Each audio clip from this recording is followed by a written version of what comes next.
Sports Hub is in commercials on the air, so that means it's time to spin the wheel of filler. Comedy. Just recently had to go to the emergency room, though, and I had some stomach virus thing. I almost called an ambulance. It's weird, even considering calling an ambulance for yourself. You call ambulances for other people, right? What are you supposed to say about yourself? Can you come get me? Yeah, I don't feel so good. Just come on in, I'll be lying on the floor. I'm just looking at the phone going, I don't know how to do this.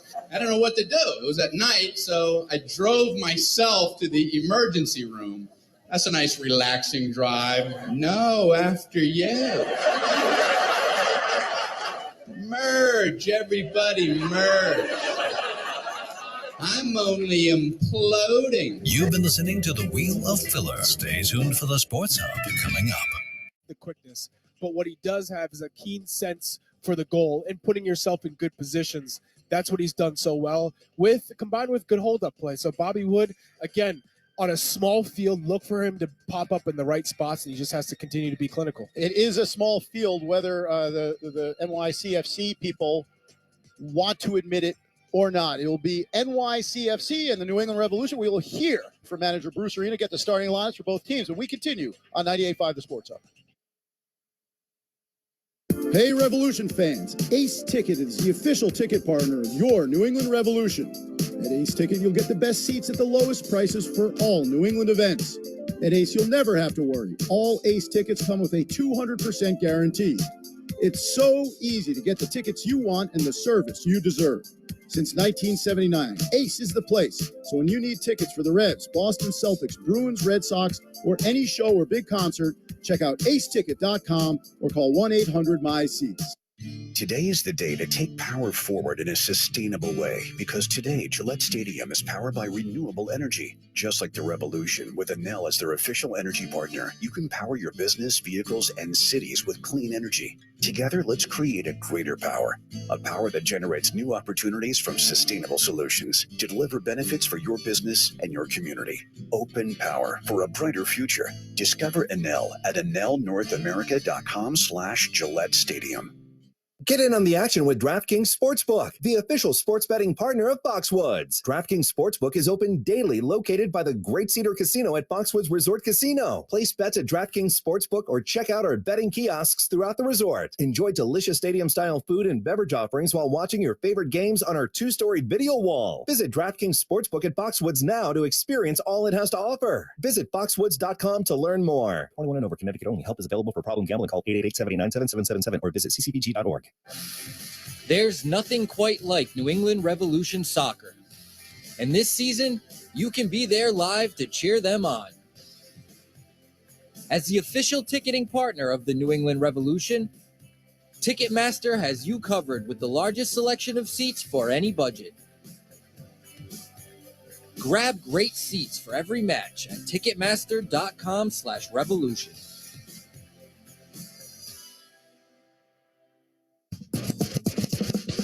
This is the Revolution pregame report on 98.5 The Sports Hub.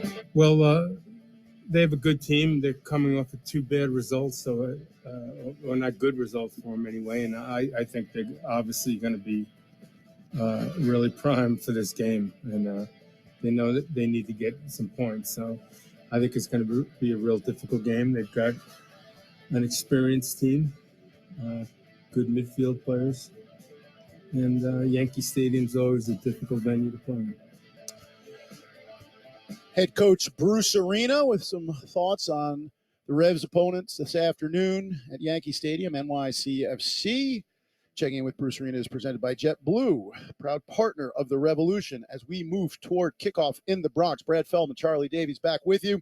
Starting lineups now, beginning with NYCFC, coached by Nick Cushing. And this is how Charlie and I believe they're going to play. The closest approximation we can get, we'll see once they kick it off, because there are several players that they're plugging in, maybe out of position. Luis Barraza in goal, Brian Coufre, Maxime Chanot, Justin Hawk, the 3 center backs, Keaton Parks and James Sands holding, Tony Alfaro, Santi Rodriguez, the number 10, and really their danger man, the playmaking midfield role, Stephen Turnbull wide right. Richard Ledesma and Gabriel Pereira, nominally the forwards. We think it's a 3-5-2, 3-2-4-1, something along those lines. The Revs will start three at the back. George Petrovic in goal, Christian McCoon, Dave Romney, and Andrew Farrell in the middle, and Matt Polster in front of them. Wide left, Ema Boateng, DeJuan Jones, the right wing back, Latif Blessing, the number 8 2A midfielder, Carlos Heel, pulling all the strings, 5 goals and 5 assists on the year, the reigning player of the match day in MLS. Bobby Wood and Josie Altidore, the two forwards in a 3-5-2. Josie getting his first start. Charlie, let's get your Santander Bank player spotlight, Santander official bank of the Revs. To no one's surprise, or to many, Josie Altidore getting his first start in a while. And we're starting to see him grow within this team. He talked about understanding his teammates' tendencies finally, getting on the same page, knowing how the Revolution play, in particularly Carlos Heel, knowing when he gets on the ball, you're always an option, and how to be ready for these passes. So Josie Altidore, if he can hold up the ball in this short pitch and be almost like the spear, at the tip of the spear for the Revolution, it could be a big help and a massive way to overcome the pressure that New York City FC have when they play at home. 25th all-time regular season meeting between NYCFC and the Revs. New York City Football Club just over a year and a half removed from winning the whole thing when they knocked the Revs out of the playoffs 2 seasons ago on their way to their first and only MLS Cup championship. But Nick Cushing's side has fallen a long way again. 14th place in the Eastern Conference. Bruce Arena's been in 4th. NYCFC will wear their traditional city blue, light blue uniforms. The Revs back in their navy blues on this postage stamp misaligned field. The Revs kick off moving from right to left. It goes back to Dave Romney, who hoists it up in the air towards DeJuan Jones down the right, taken down by Carlos Heel. Actually, it's Polster for Heel. Should mention Noel Buck, a late scratch. He is available on the bench, as is Gustavo Bo. Buck picked up a minor knock in training yesterday, but is available to play. The Revs send it forward again, looking for Jones down that right side. Collected by Keith Parks, played to the left side to Alfaro. Everything sort of jammed in over by the bench areas, and the Revs will press high with 2 forwards, Altidore and Wood. Charlie, let's get your keys to the game. Well, you see that Justin Hack is actually playing as a left center back and not a right back, and they moved Stephen Turnbull to the right. So there's inexperience across this New York City FC backline. You have to test them, pull them out of space, and see how they adjust. There's not much chemistry or cohesion with this backline, so put them under the test early by playing up to the center forwards and see who you can pull out of position. 2, dealing with New York City FC's press. At home, they love to keep the ball. Let them have possession. They've had the majority of possession their past 2 home games where they've lost 3-1. It's all about giving good defensive structure and the counter. The counter has to be on point. And 3, set pieces. New York City FC have allowed 4 goals off of corners, tied for most in Major League Soccer. So take advantage of your corner kicks to put this New York City FC team away. New York City FC is just knocking the ball around the back right now, as Hawk has seen a lot of it. Launched out by Chanot. And here it comes. Ledesma down the right side. He spent some time on the left already in this young game. 2nd minute, across to clears McCoon. Kicks it towards the home plate area of the Venezuelan. That's kind of a baseball country. He knows a little something about baseball. McCoon, it's his 6th appearance of the year. He's been seeing more time with Brandon Bai still injured and Henry Kessler out until at least midsummer. Turnbull on the right, long throw specialist, goes right into the middle with it. And now a follow-up shot completely whiffed on. The Revs get it clear of the box, but it's NYC still on the attack. That long throw by Turnbull, then centers it. Missed touch there by Ledesma, and Revs will look to push out. Here's Josie Altidore, can't hold it. Good tracking back by Turnbull. Josie's got to do a better job of holding that ball up. First touch gave away right to New York City FC. Park sent a wide cross, comes in. The Revs get it over the far sideline, but they're under some pressure here. And it really looks like one of these indoor 6v6 games. It's such a small field. Parks from 6'5". He crosses, blocked by Romney. Sands. Centered there by Pereira, but the Revs win it. Here's Polster. Can he find an out ball? It's actually a well-weighted pass for Carlos Heel. Runs out of room very quickly. DeJuan Jones now. And the Revs will start it at the back again. Revolution Soccer is presented by Santander Bank, official bank of the New England Revolution. We're 3.5 minutes into this one at Yankee Stadium. Brad, this is a dangerous game for the Revolution. You bet. All these short passes. That's how New York City FC wants you to play. Short in your own half. Then you lose the ball. If there's one bad touch or one bad pass, they counter. They go directly to your goal. That's their wheelhouse. You have to play into the channels.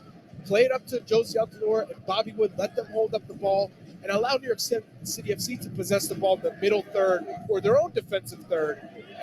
And that's how you keep a clean sheet. NYC drop it into the area. McCoon's going to let it run. And he sends it straight up in the air with the left foot. Bounding ball. Josie Altidore is pulled back there by Chanot.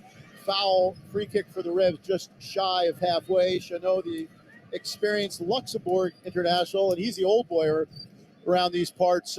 He's been with NYCFC since their second year in MLS. That's 2016 when he joined.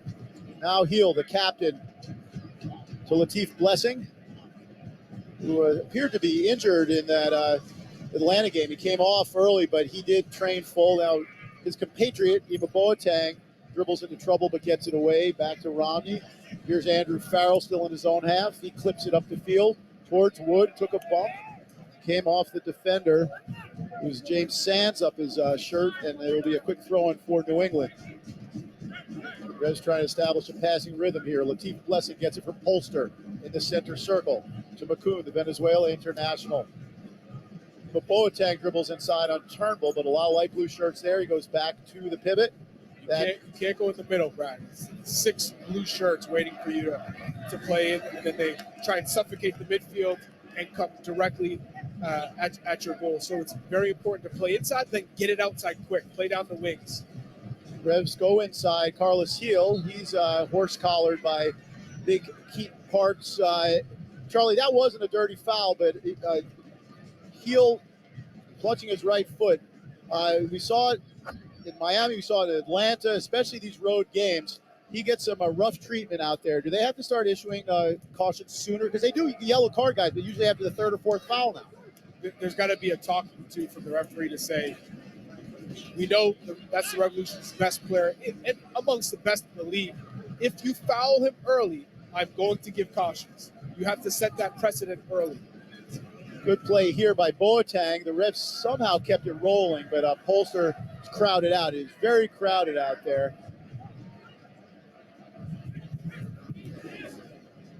Goes back to the goalkeeper, Barraza. Actually, Matt Freese, the former Harvard keeper, started Wednesday night for NYC in that 3-1 loss.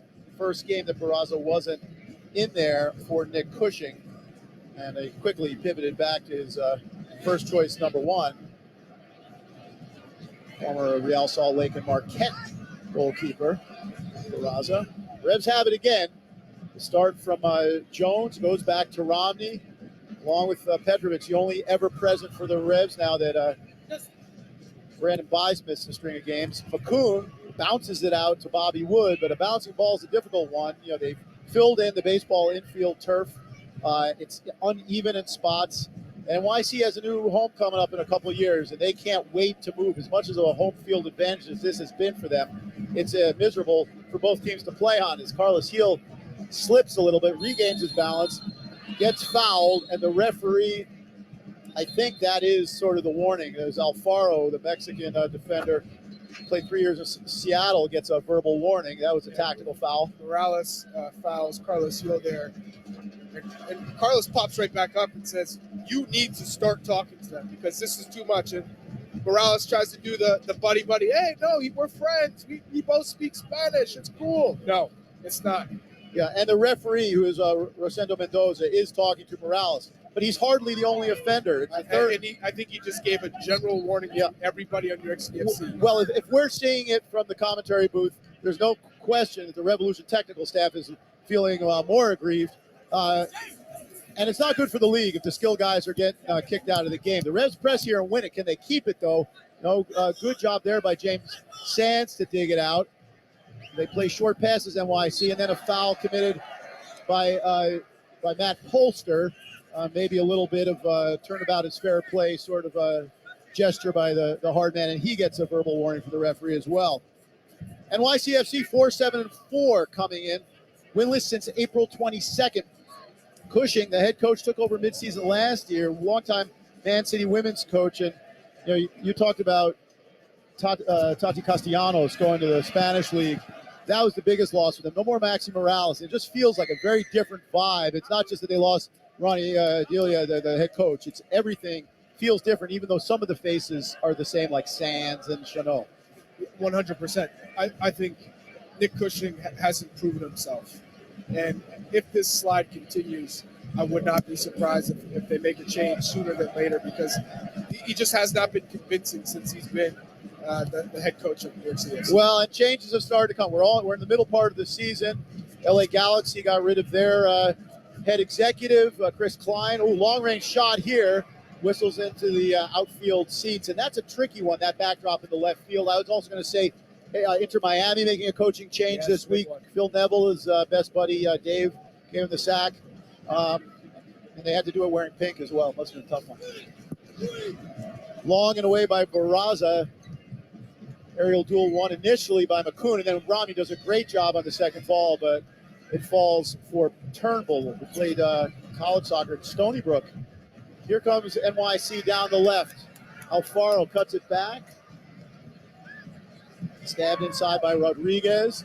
It's a loose pass, though, intercepted by the always hardworking Carlos Heel, is trying to spring Josie on the break, but it's intercepted by Maxime Chanot. Those are always the most frustrating plays when you make a great run. Carlos Heel breaks through the midfield. He's trying to spot Josie Altidore in the channel, but the center back reads it and cuts it off, and he has to. Otherwise, if Josie gets on it, his eyes end up becoming huge because it's a 2v2. It's a dream scenario on a small pitch like Yankee Stadium. NYC have the ball, scoreless game, 11th minute. Justin Hawk is from Brooklyn, spent some time at Hartford Athletic on loan. Back in the lineup today as Cushing continues to chop and change. Both of these teams with midweek games, and as frustrating as the two draws were for the Revs, imagine if they got no points from either of those. That's the situation that NYC is in. The ball over the top. Farrell's beaten. Flag is down. And what a save by Petrovic. And then the follow-up, the tripping over the ball was Ledesma. Make that Rodriguez. And then the flag, I think, did come up late. But Farrell, I think he got it on the seam in the turf there, whatever it was. Farrell tripped up. The referee on the near side, the referee says a good save there by George at the near post. You expect Santi Rodriguez to do better with that. I do, but then I looked at the keeper. It's George Petrovic. He's not a keeper who guesses. He's very good at cutting down the angle for the attacker.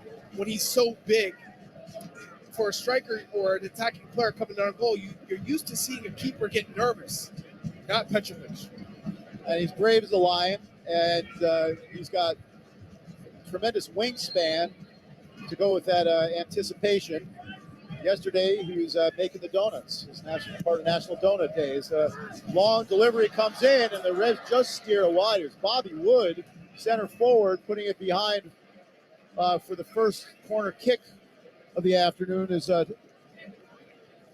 Alfaro comes away limping. Make that Morales.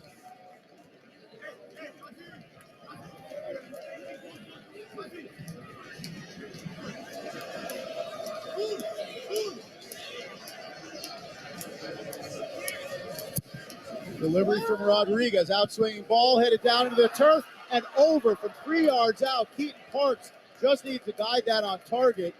All 6'5" of them got underneath it. The Revs get away with that one.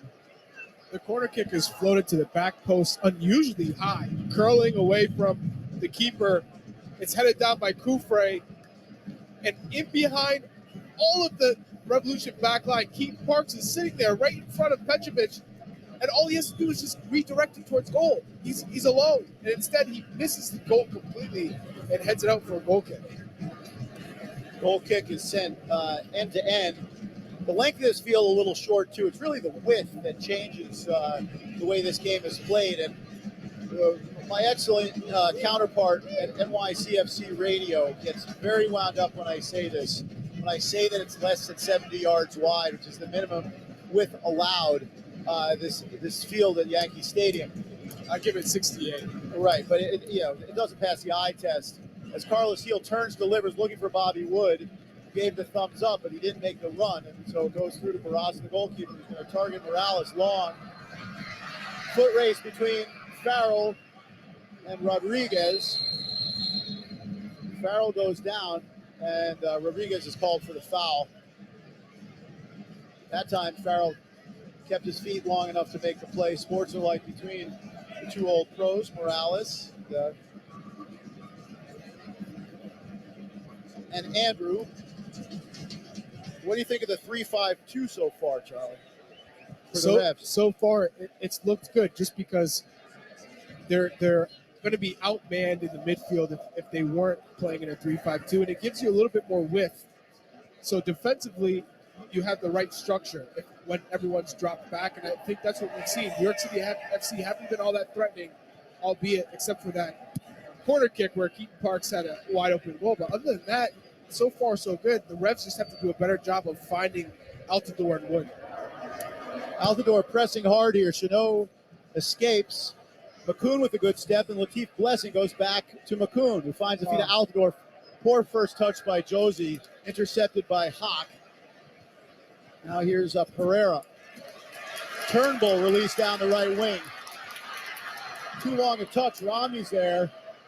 This is a really, really scrappy game, Charlie. This is not MLS soccer as we know it. No, this looks like NASL indoor soccer back in the day. All that's missing is boards. No, I've seen some highlights of that. This has been very ugly in the sense of not many passes connected. There's no rhythm to the game right now. And Josie Altidore has been extremely poor with his touches so far, giving the ball away.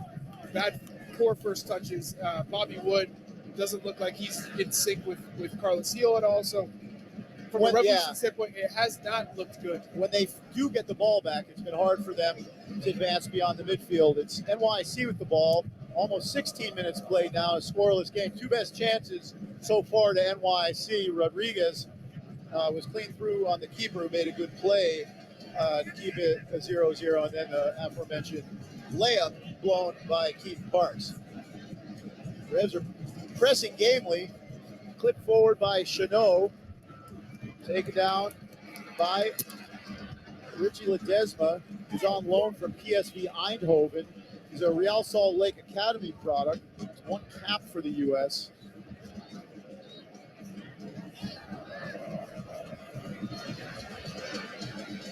Steered forward by James Sands. A spell of Rangers. Revs win it back. Here's Farrell. Polster quickly for Heel. Nice little give and go through midfield. Polster down the right wing now, tracked by James Sands. Altidore is knocked over in front of the play. I don't know if he did that on his own or whether he was tripped. He was grabbed, but he went down easily. Embellishment. No call either way as Revs keep possession, but NYC back in their defensive shape. Blessing, McCoon, Ima Boateng. Not a lot of room for Ima to operate on the flanks. As the Revs go all the way back to the keeper, George Petrovic. Happy birthday to Revs assistant, Richie Williams. He's from the New York area. He's got some friends and family to see. It's Parks now for NYC, long on the angle. Good pass to find Pereira, makes a move on McCoon. Top of the D, takes a shot. It's weakly on frame, easy save for Petrovic. No pace on that ball. No, but it's a cut Farrell. I think Farrell hit the grass. He's hit the grass a couple of times.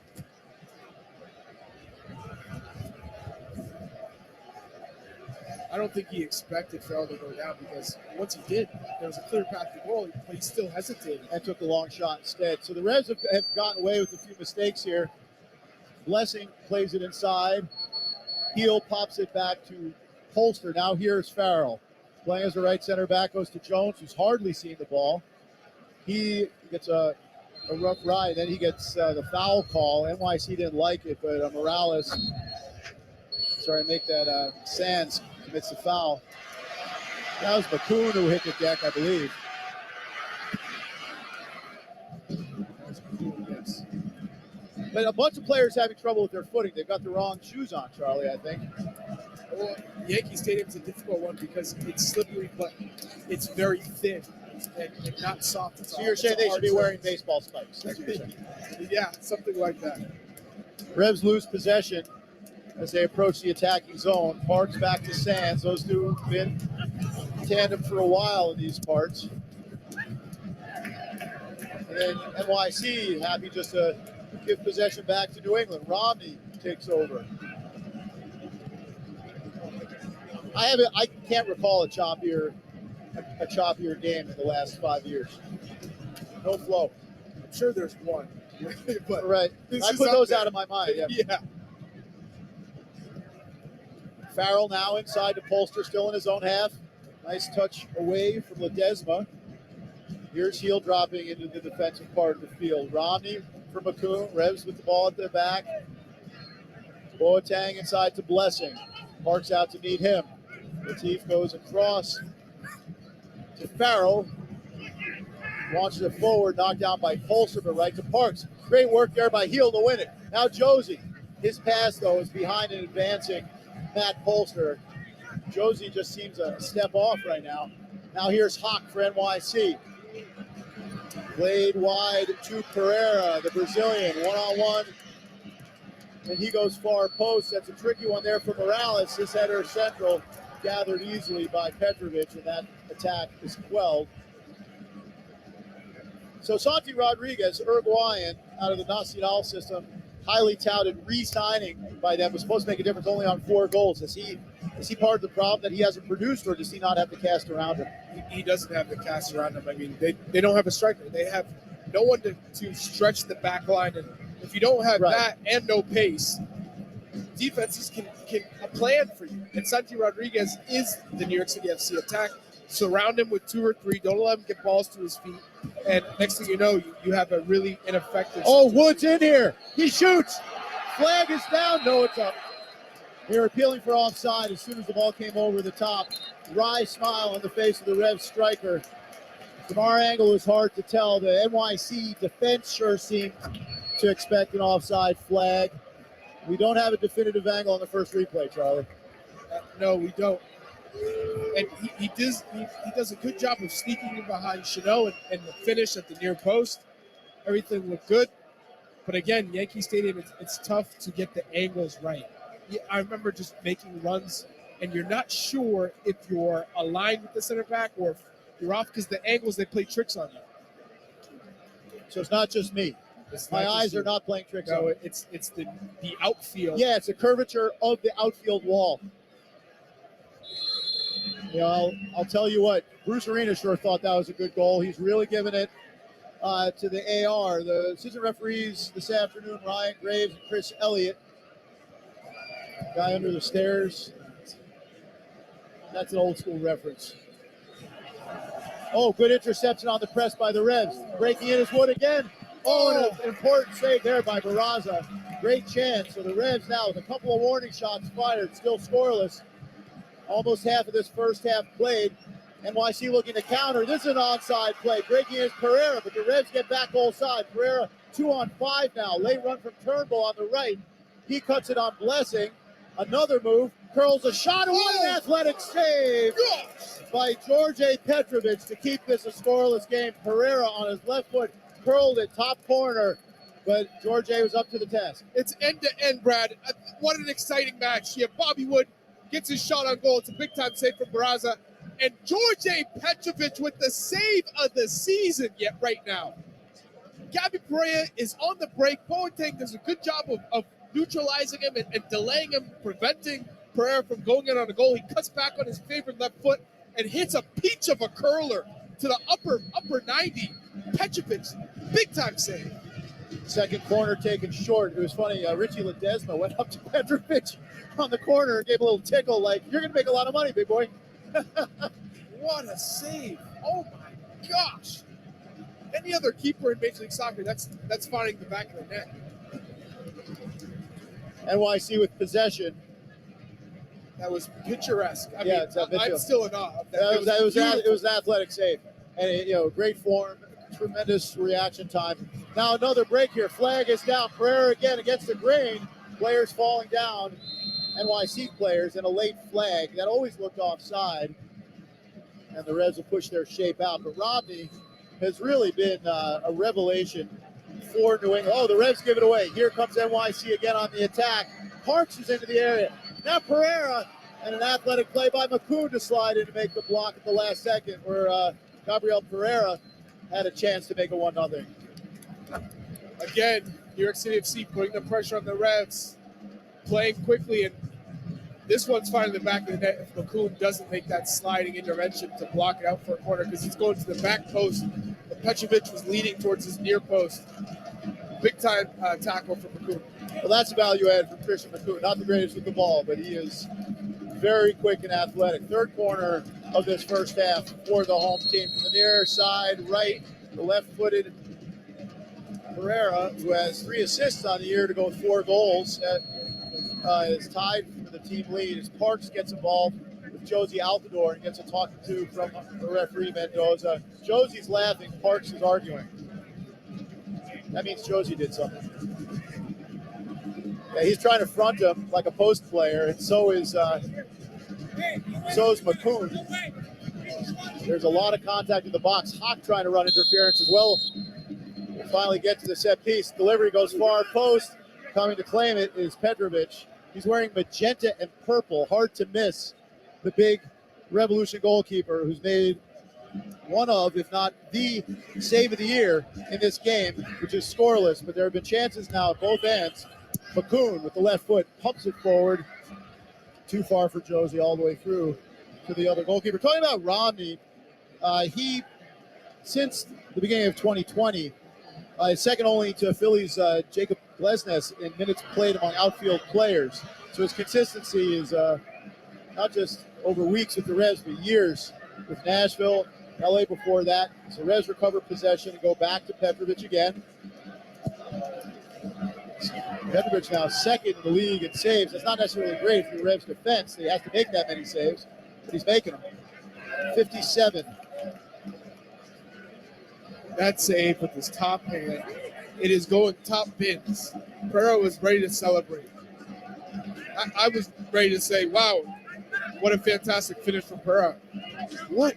Just that's world class. That save was world class. Well, it's a combination of a lot of things. You give Kevin Hitchcock and the player credit for the hard work that's been done to improve him, but the ability to read it and then put thought into action in split-second real time is remarkable. And really, as great as Matt Turner is and was for the Revs, it's a different level than we've seen really in the league.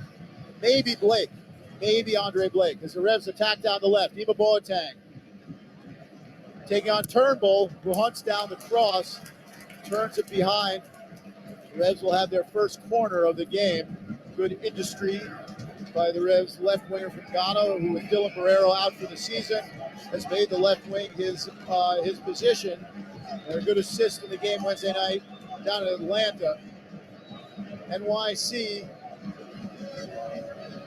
league high 11 set-piece goals conceded so far this year. They've already exceeded their total from all of 2022, according to Apple TV, as the Revs will take this left-footed out swinger from the captain. Hawk with the header away, controlled by the Revs' Latif Blessing. Quickly wide to Heel again. Gets around one defender, then goes far post. He's looking for McCoon, who's still forward on the, after they'll make that Farrell. Also has the orange boots on. Oh, his delivery was a testing ball in. Revs attack, and Hawk gets a header. Knocked down by Polster. There's a Rev down in the box. The Revs continue to play. McCoon takes a shot. Hooked forward by Romney. And I think it's Wood who's still shaken up. He's clutching his face. He's squinting his eye. He seems to be okay. He's walking it off. I don't know. They may have to check this just because the potential for head injury. But Wood is shaken up, but is walking around under his own power. Just looks uncomfortable. What do you think, Charlie? Yeah, I think it was just body contact. Both players going for the ball in the air, and I think he just took the brunt of that hit. Sometimes you feel a little woozy after that. I feel a little woozy walking from the car to the station. You know, no, he took a hit from Hawk. It wasn't a head injury after all. Joshua Williams, Revs head athletic trainer, out to walk Bobby off the field. We're in the 29th minute, scoreless game. Bruce Arena is unhappy with something, maybe the lack of a call, because once Williams is out there giving attention, Wood has to leave the field. Nick Cushing gives Bobby a pat on the back. Everybody seems amused about something. Drop ball to NYC, and they wave Wood back on the field. Back to play. Chanot slides inside, Parks. His touch forward is a poor one. The Revs clogging up the middle and making NYC's passing game look disjointed. Now Petrovic sends it long. Aerial duel won by Holster. That was Wood who just came back and won it, but the Revs can't hang on to the ball. Now they crowd it out. Came off the referee, though. It will be NYC's ball. Good tackle by Mendoza. Fortunately, he's not wearing a Revs jersey. The Revs will drop into their shape, which again is a 3-5-2. Omar Gonzalez started Wednesday night to draw with Atlanta.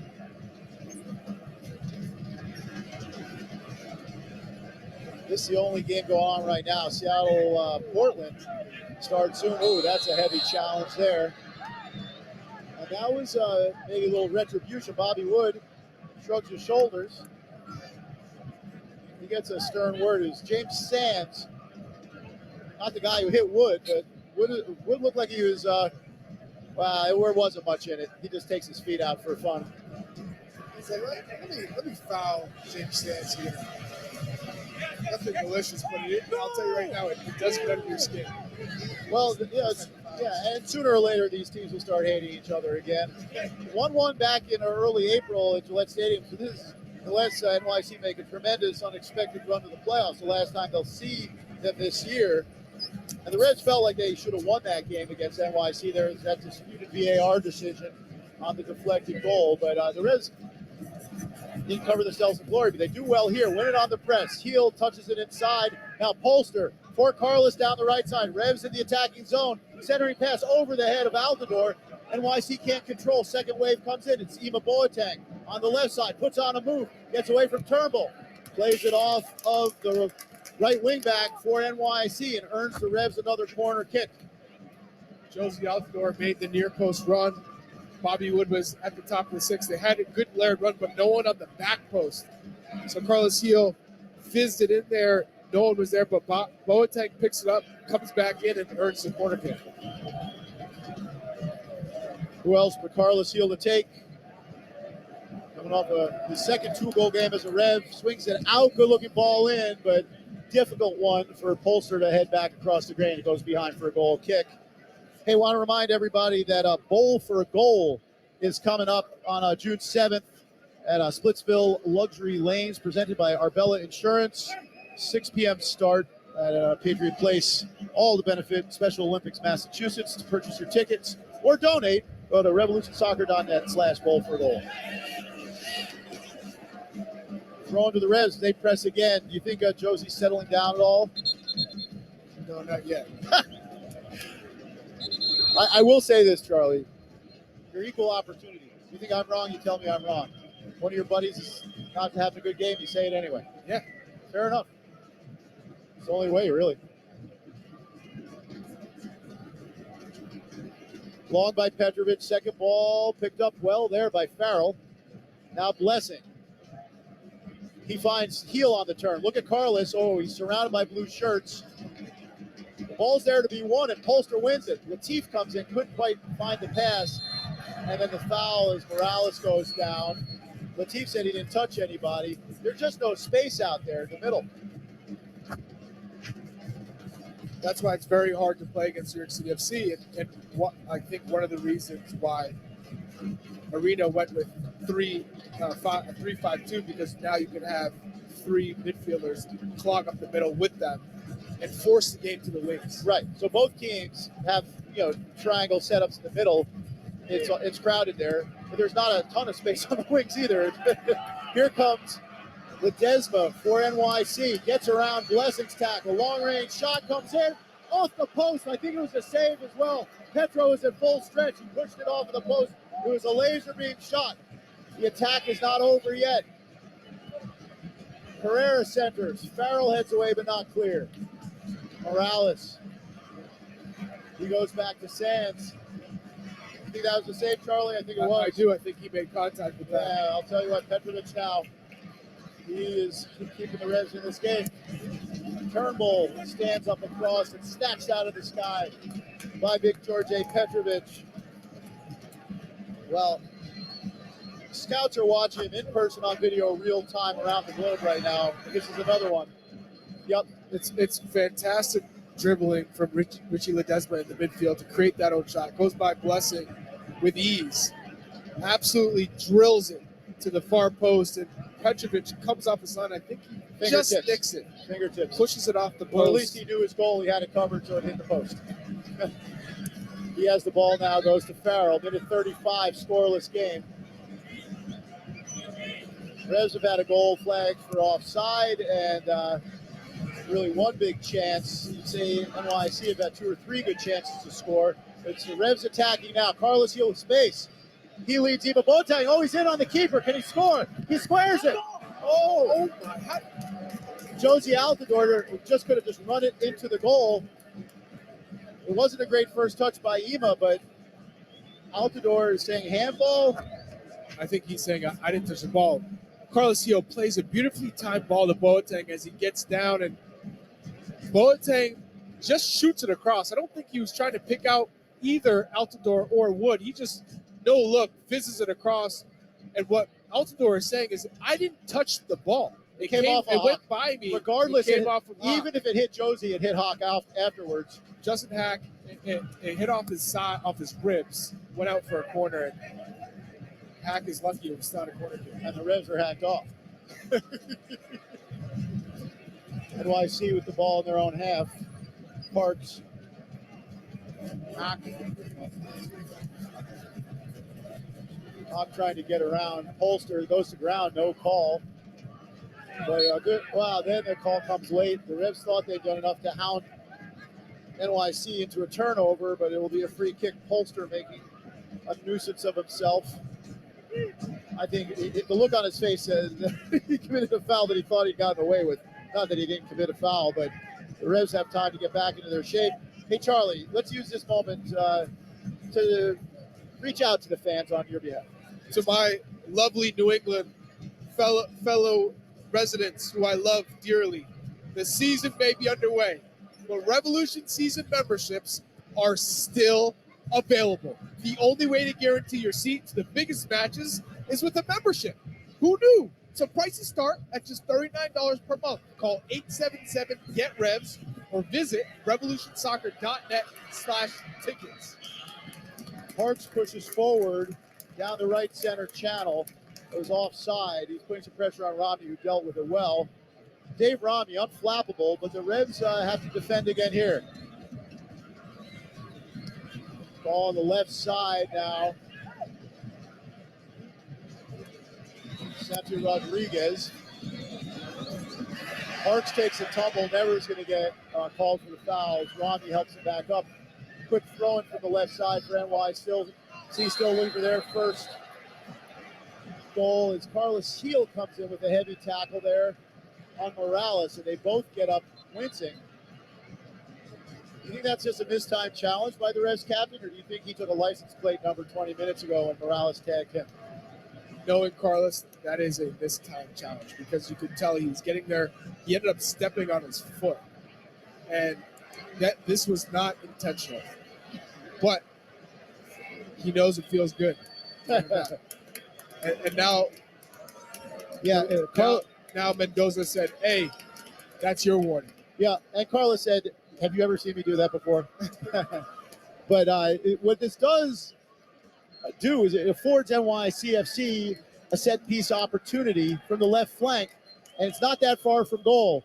Pereira and Rodriguez over the ball. The big boys, Parks and company, Chanot forward at the 18, and this is of some concern for Petrovic. This free kick from the left flank, only maybe 32, 33 yards from goal on the angle.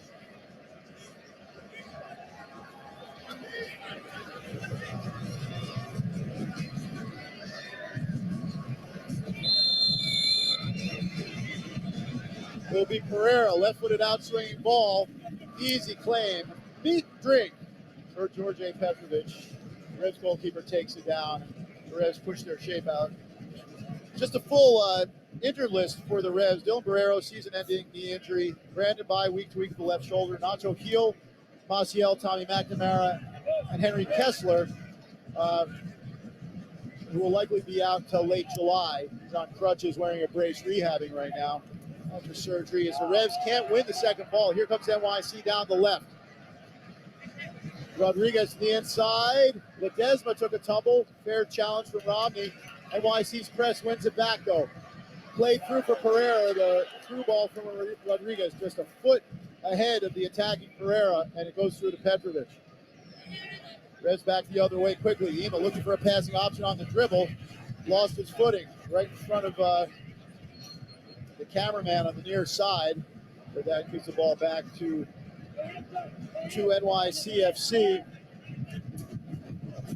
Revolution do have some interesting names on the bench. Gustavo Bo, Noel Buck, among them Giacomo Vrioni, Esmir, Jack Panayotu, Ben Sweat, who used to play with NYC, Omar Gonzalez, Earl Edwards, backup goalkeeper. The question is, when will Giacomo Vrioni get out of Bruce Arena's apparent doghouse? You'd think at this point, with Bo training full yesterday, that we'll see Gustavo before Giacomo. Ball comes inside to Parks, who's increasingly played in the forward position as this half's gone on. Scoreless game, NYC in possession. Ledesma play a little catch there with Morales. They go back to the center back, Justin Hack. Still just 21 years of age, Hack. Out of the much older Maxime Chanot. Inside by Turnbull. Santi Rodriguez.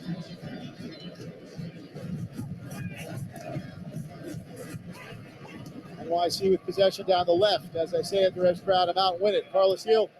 Now Jones looking for Josie. Does he have the pace to get there? Well, he had enough strength to force the defender, Chanot, to just clear over the sideline. He did just enough, Josie, and the Revs have an attacking throw on the right side. That was the quickest I've seen Josie move in a long time. He still has a step or two off of his top pace from the past. Gets everybody eventually, Charlie. Even Usain Bolt slows down eventually. Ain't that the truth? Except for me on Thursdays. McCoon floats it wide for Farrell. He skips inside looking spry. Angles it back to McCoon. He plays Polster on the right.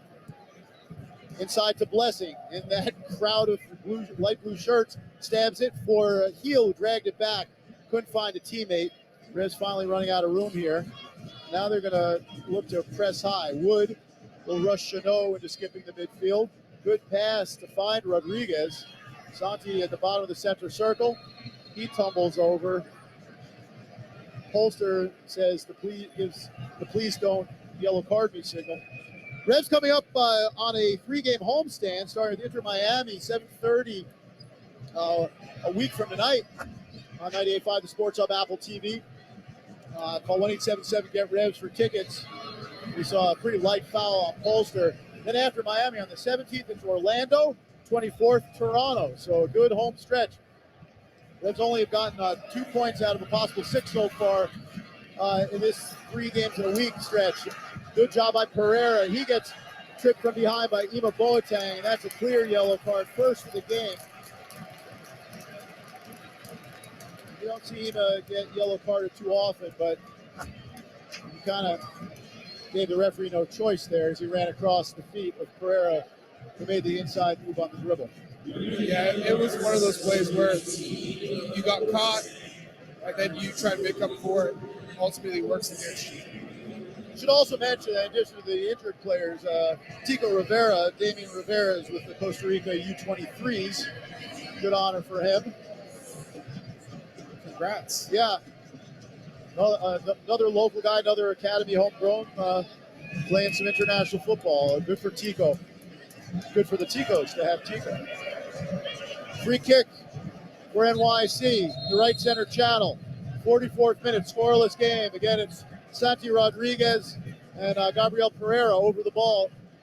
Uruguayan and Brazilian, respectively. Morales targeted far post, top of the 18. They go to the far post, too close to big George Petrovic again, who makes the catch without having to roam too far.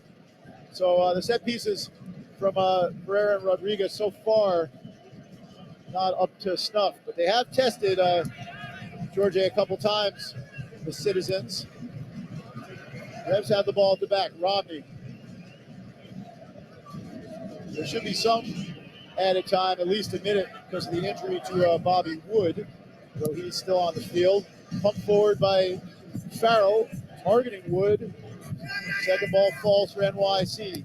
Sands plays it down the line and out for a Revolution throw-in. Right in front of the NYC bench area.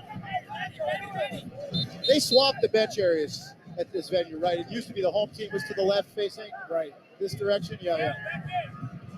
Why they want to be closer to they're further from the dugout. Why would you do that? Good question. I'm sure there's a story that makes no sense. Maybe they want to be close to the right field pole. Don't know.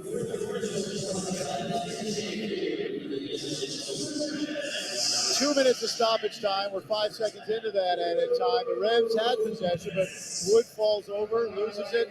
The Revs hustle and win it. Polster and Blessing teaming up to strip Rodriguez. And the Revs circulated through the center backs.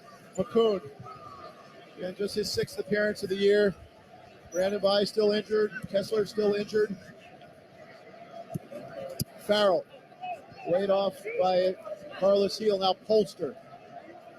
He wants Heel. Instead, he goes to Jones, who took a body check in front of the referee. No call made. And then a slick move there by Pereira to get around Polster. Waiting for some support.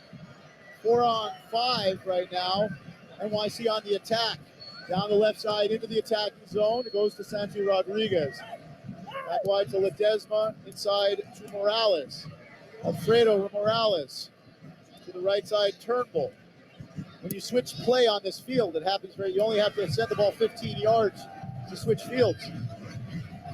Morales with some strength on the dribble. He squares it for Ledesma. Second and final minute of stoppage time. NYC hunting for a go-ahead goal here. Rodriguez, good pass to find Turnbull on the right flank. Chanot steps into the attack. Revs have everybody but the center forwards back defensively. Goes over to the left side for the Pigeons, as they are colloquially known in this part of town. NYC still with the ball. Morales dropping it deep. Final seconds of the first half. Sands advances. Tries to get around Polster, still going into the box. Parks into the area. His cross is blocked behind by Romney, but the Revs give up a late corner kick. Final seconds. Can't afford to give up a goal. No, not at all. It would change the whole, not just the score line, but just the feeling of this game, which has been fairly even. Charlie, would you slightly shade it to NYC with the chances they've had? Slightly. Petrovic has been the man of the match for the Revs. No doubt. But this guy is dangerous when he gets it right. Rodriguez, in swinging delivery, headed off a Rev, and then another doorstep chance for Parks, headed right on the goalkeeper this time. Easy save this time for George A. Petrovic, and the team will go into the dressing room scoreless. Charlie, the Revs had moments, but just moments where they look good. Moments. And ultimately, it comes down to the best player in the pitch from them right now is George A. Petrovic.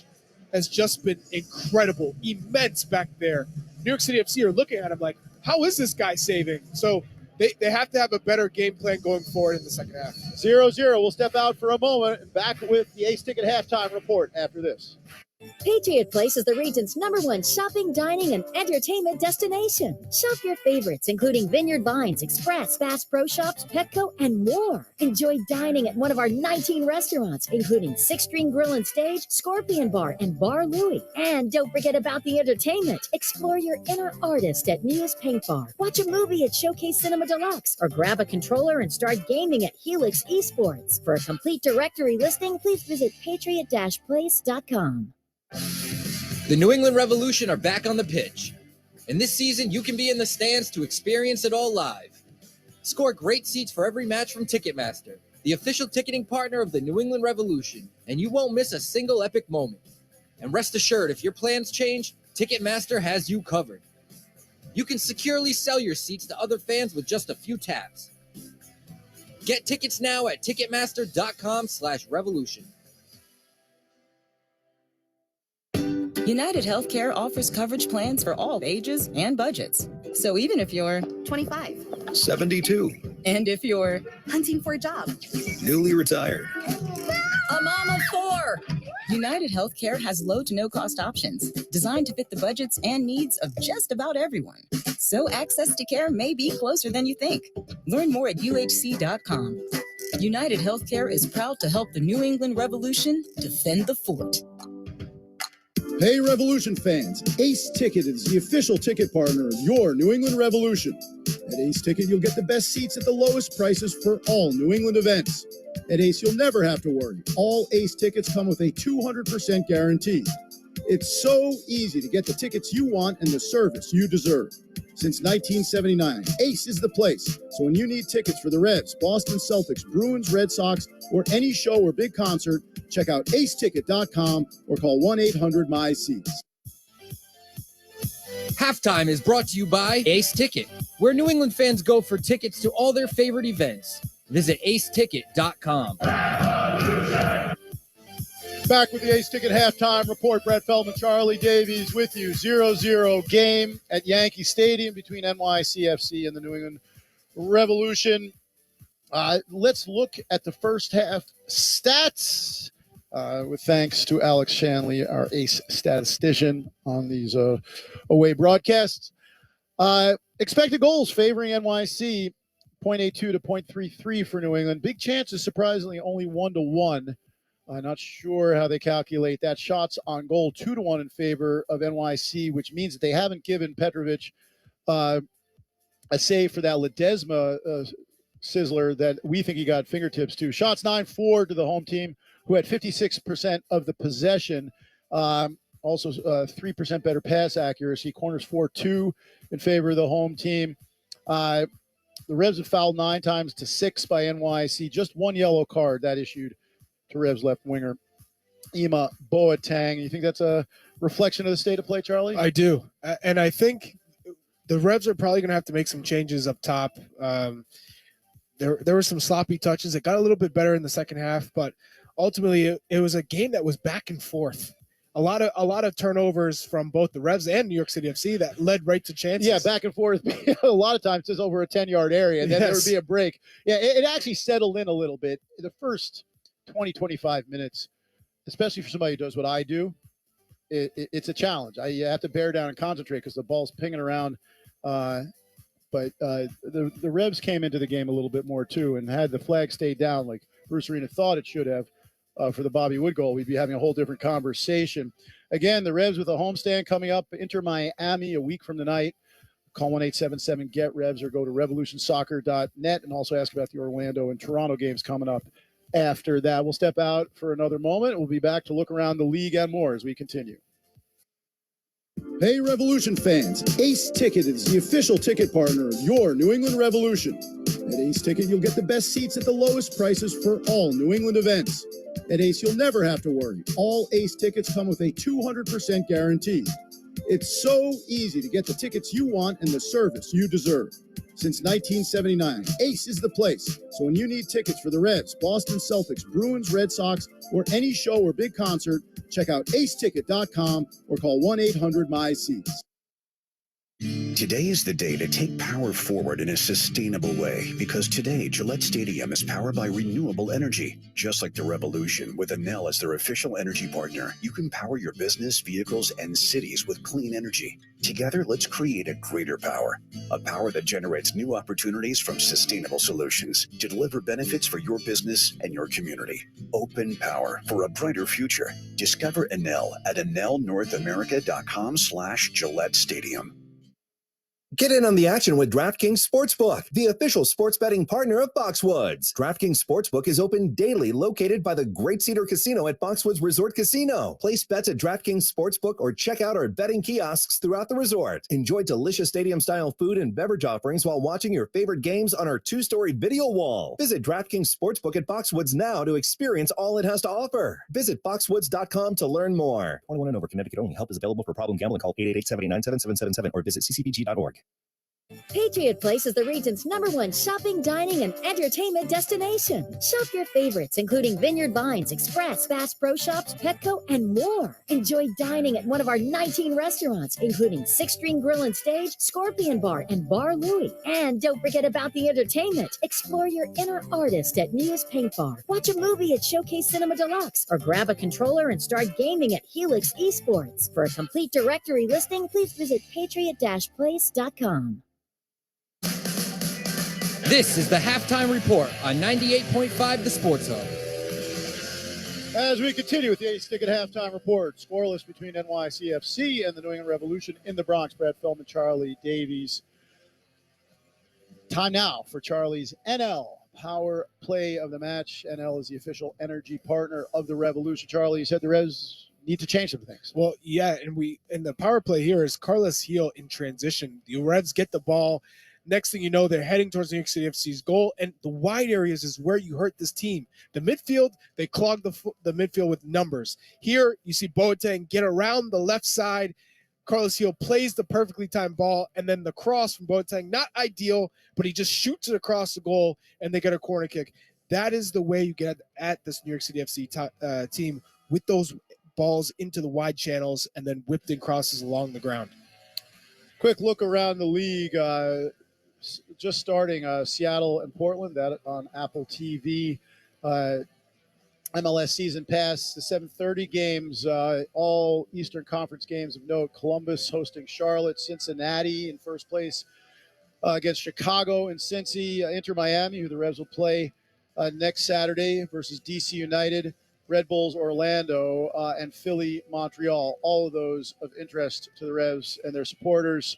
A whole slate of Western games starting at 8:30. The only Eastern Conference team in action later is Toronto away to Minnesota. I want to let you know that online voting for the 2023 MLS All-Star Game presented by Target opened this past Wednesday to fans, media, and players. The MLS All-Stars will play Arsenal FC in D.C. at Audi Field on July 19th.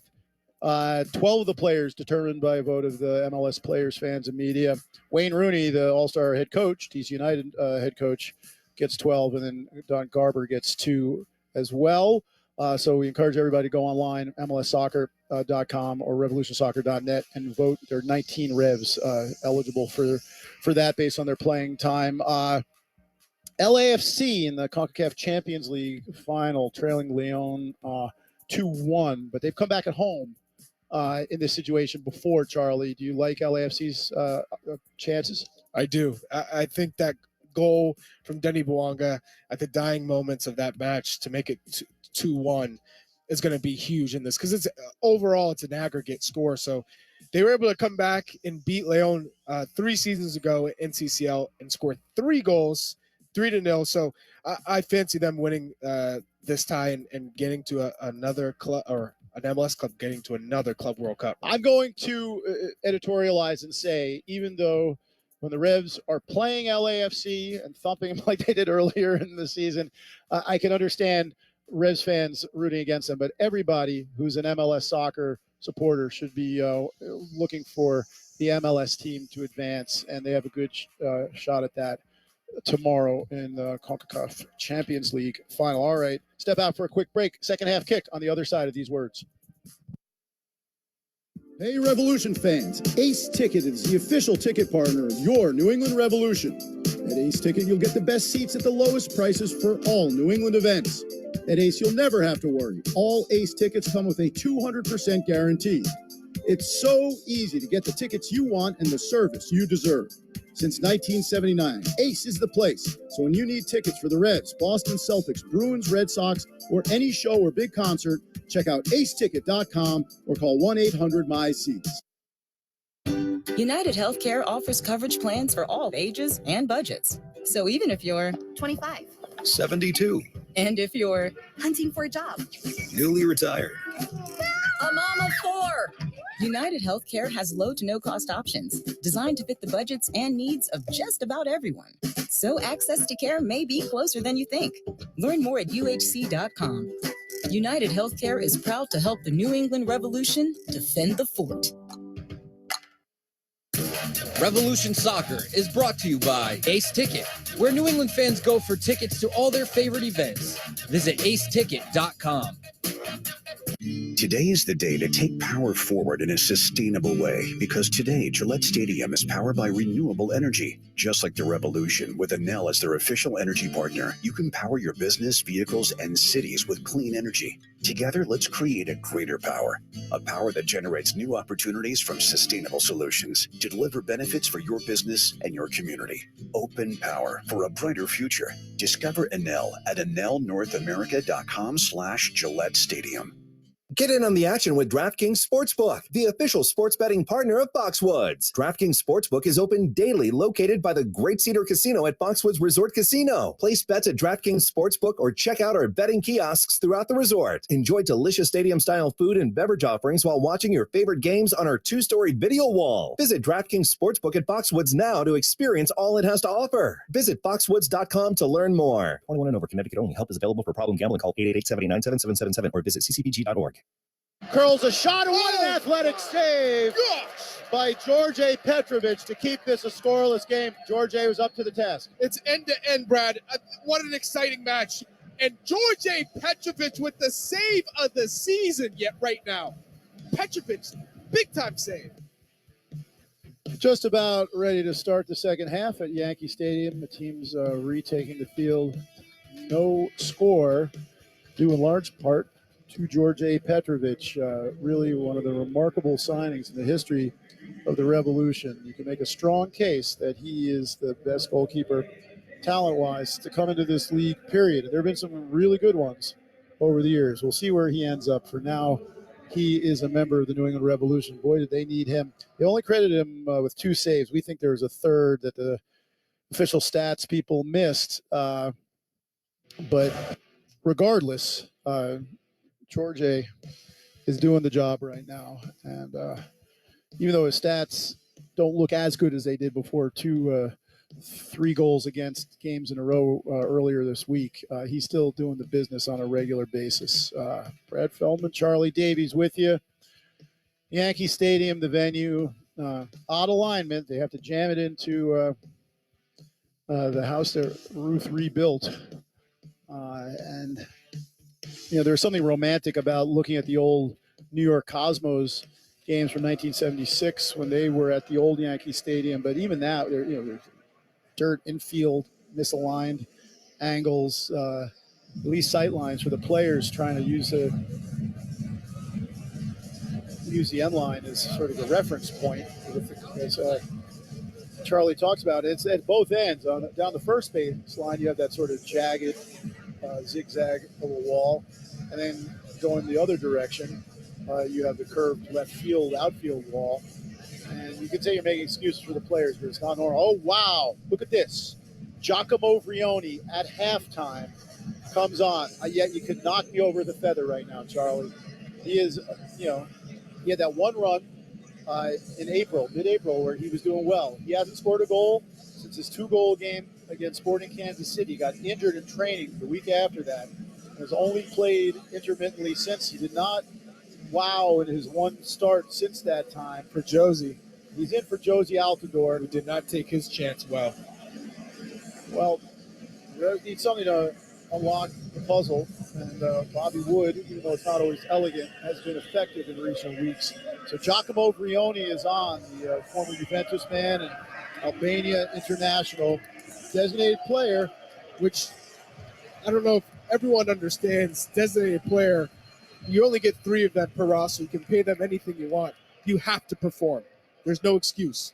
We're underway as NYC in light blue attack from right to left, send it back to the goalkeeper, Luis Barraza, who then fires it the length of the field and over for a Revolution goal kick.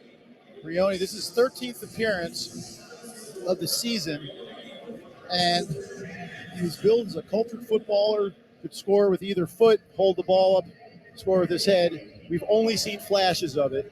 When it's good, it looks really good, but he just hasn't found a rhythm or confidence for any long stretch of time. The technical staff says he brings a great attitude to training, but here is designated player Santi Rodriguez getting tripped up at the top of the area.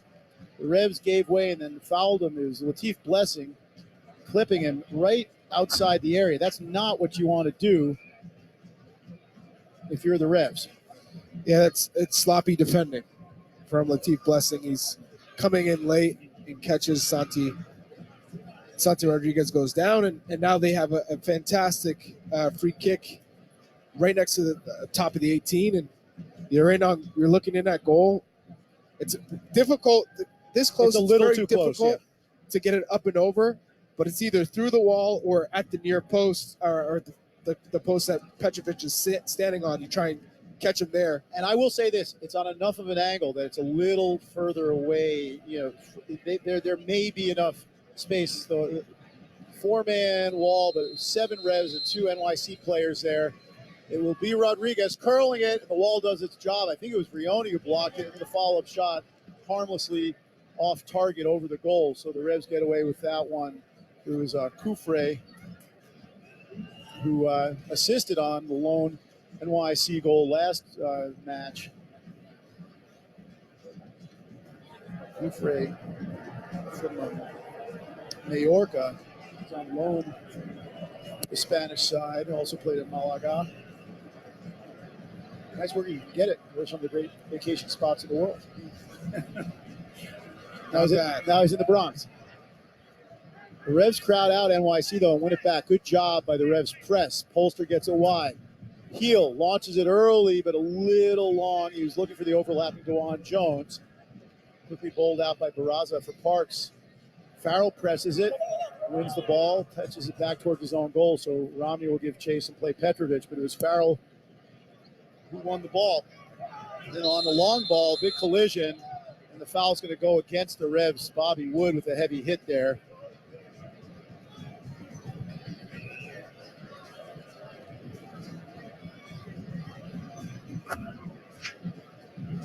Petrovic just launches it long because he sees that the Revs have numbers in the attacking half. James Sands jumps up. And he kind of did it to himself. Comes up and hits Bobby Wood, lands awkwardly. Foul went against the Revs, but Sands is up and the ball's in play.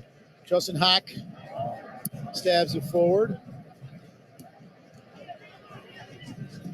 Kufre back to Sands.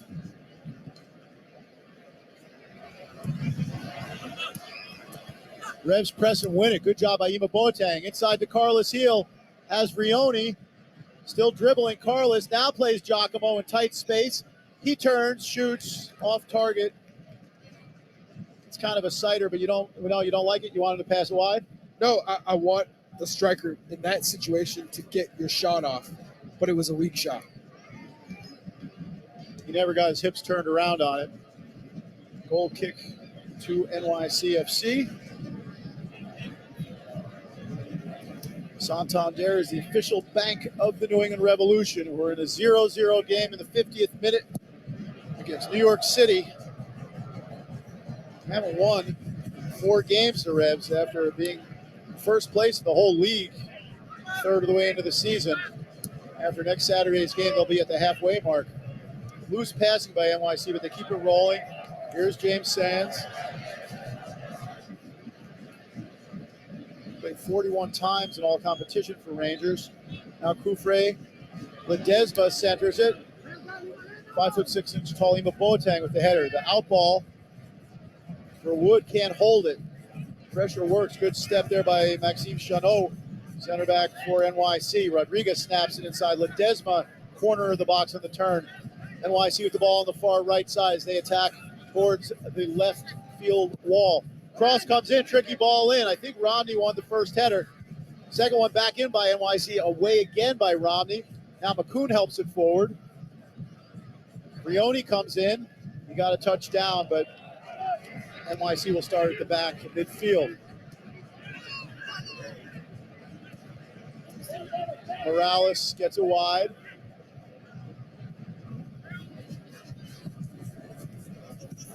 Rodriguez ranging forward. Turnbull has it on the right. Plays it off of Boateng. Throwing for NYC on the far right side as they move right to left. They're on the attack here. Moves quickly. Ledesma cuts it back lane for Parks. McCoon tracks back and heads it in the direction of the goalkeeper, who falls to cover. Petrovic will walk it out and roll it for Andrew Farrell. Farrell finds the feet of Carlos Heel on halfway. Drives to the outside on the right. Carlos still going. Touches it off of a NYC player. Intelligent play by the Revs captain. They say that he and Brioni like playing with one another. We'll see if that comes good here. Polster slips it now for Blessing. For Ima Boateng, top of the box. Ima centers. Couldn't get it past the first defender. Back in by the Revs. McCoon with the header, but it was too far. It's collected by Barraza. Too many players offside by the time McCoon came in. Then Barraza wastes a punt all the way down to the other end. Romney, McCoon hoists it back the other way. All the way through to Barraza. This is where the small field really doesn't help. It just sometimes scrappy.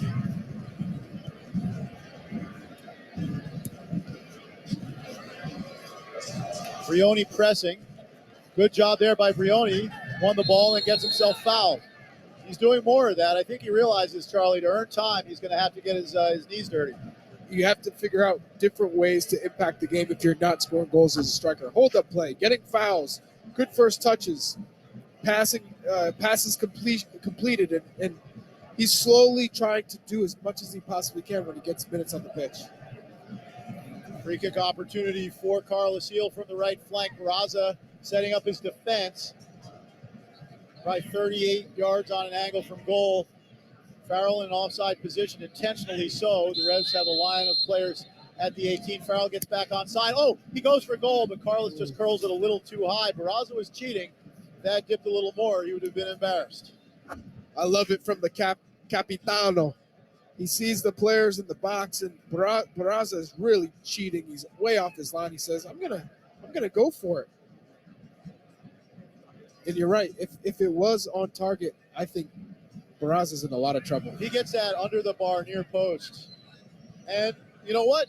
Carlos Heel still probably flush with confidence after a 2-goal game.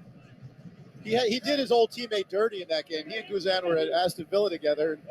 It was suggested that perhaps he knew some of Guzan's tendencies.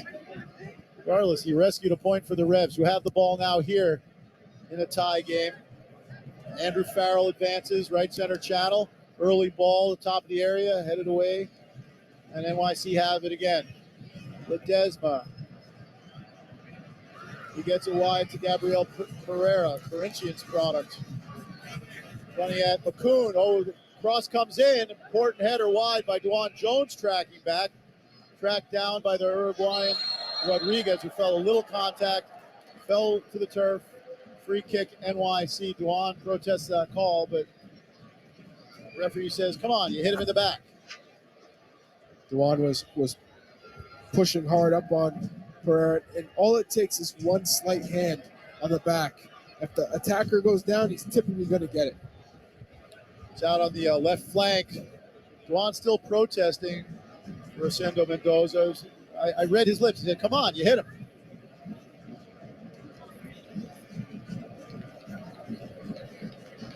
Again, the usual suspects. Pereira, Rodriguez. Rodriguez in his third year with NYC. Back from a brief spell of Torque in Uruguay. Fans behind the goal getting into it a little bit. Delivery for Pereira. Outswinging ball headed by Jones. They wanted to foul NYC. It's clear of the box. There's a player down as the Revs push out. Still a citizen down in the area. And they go all the way back to Barraza. That play will be checked. Yeah. Did you see something naughty, Charlie? I didn't see anything from here, but the player's still down. It's Parks, and now it goes through to Petrovic. Parks is limping away now. Play continues. Here's Polster. Pushes it wide for Boateng. Gets Turnbull. Turns on the Jets. There's cover. The person of Chanot slides in, makes a good tackle. And Ema gets a leg, and he needs to be careful. He's on a yellow card. And NYC keep it rolling. Chanot got a little shaken up in that exchange. McCoon with a flying karate kick, but he can't win the ball. Here's Morales for NYC. Through midfield. Against Jones, goes to the inside. It's Rodriguez. And then Rodriguez is penalized for having his arms too high. That draws the ire of the fans of the Bronx. And they're going back to take a replay of this DeJuan Jones handball. They're calling for it. It did hit his hand. And then when Keaton Parks goes down, it's Ema Boateng running up against him. No foul there. Absolutely no foul. They're attacking Check again. over. Check over. Pereira has it. Going against McCoon. Makes a yard. Gets across near post. Spilled by Petrovic. Made the initial... he handled it, but he did just enough, and the Revs were there. Now they drive out through Carlos Heel on the dribble. Rides the challenge. Snaps it into the path of Boateng. Early ball. Oh, he goes for goal. I think he was going for Wood. He overhit the cross. He's usually more accurate. He was under pressure. And to go back to that handball by DeJuan Jones, it grazed his arm. It was by his side. Natural position, yeah. And Boateng off with the cross. Was nowhere near Bobby Wood.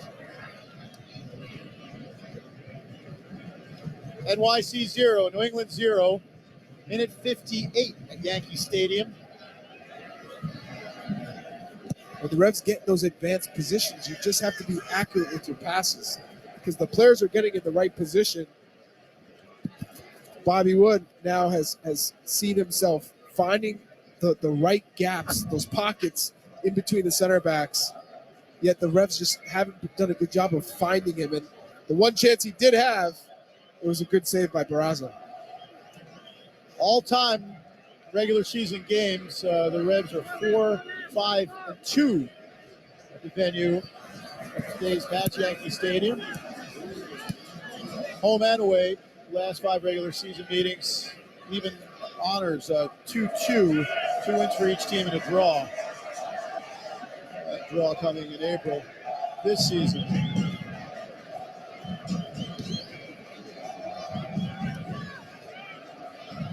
Here's Carlos Heel. For Rioni, putting the pressure on Sands, who did well in the end to slide in, knife it away. Revs press through Jones and win it back. Here's Carlos for Rioni. Opportunity here, it's on target. Sliding in with Sands, and on the skip, Barraza fields it. That one was on target. It's getting closer. There's Carlos Heel playing setup man again. It's good for Rioni. Just no hesitation. He knew where the goal was and shoots it near post. Tried to curl it, fool the keeper, but Barraza was there and did give up a rebound. But again, that's progress for Rioni. More fun, Carlos Heel advanced analytics stats. He's the MLS leader since he came into the league in expected primary assists. That means goals his teammates should have scored, including the ones they did. 37.14 coming in, 6 more than number 2 Christian Espinoza. But here's a break. They're in. Pereira wide. It was a good job by Petrovic to cut down the angle. Pereira should have scored there. It was a quick through ball. Another incredible save by George Petrovic. Santiago Rodriguez catches McCoon sleeping, plays it in behind. Gabby Pereira makes a good run in behind. His one-touch shot, he takes a touch, sets it up, and goes for the far post. Petrovic gets down so quick. Fingertip save, forces it out for a corner, but that expected goal has got to be through the roof. Yeah, he's now the referee. There's some sort of a, what could they possibly be checking here? Penalty kick on McCoon's tackle on Pereira as he's shooting. Desperation tackle. He made no contact with the ball, but they're saying not enough. Fifth corner now for NYC. That was such a lightning quick reaction. Cut back against the grain. Here's Pereira putting on a move against Boateng, who blocks the shot. Karam's out to Sands, who lines up a long shot, deflected. There'll be another, nope. It'll be, another corner kick for NYC. Another look at the play. George Petrovic comes out, cuts the angle down. Gabby Pereira takes a touch with his left foot, brings Petrovic over to his near post, and tries to slip it to the far post. But Petrovic was not fooled. Did not guess, stayed on his good balance, stayed on right on his ankle. It gets down so quick. I'm glad you see it that way, because it's astonishingly quick for a guy who stands that tall to get that low. We have not seen anybody. Tim Howard is the only analog. I should mention that that corner kick was unsuccessful, and Tyler Magno will replace Richie Ledesma. Magno scoring the goal for NYC the last time these teams faced one another. He has 3 on the season. Ledesma underwhelmed today, Charlie. He had one good opportunity, breaking down from the middle third, getting into the attacking third, takes a shot, but again, Petrovic, I think, didn't get credited with the save, but it looked to us that he got a fingertip on it to push it off the post. Fair enough. That was at least a half chance. Magno, an athletic handful, Brazilian player, Rio.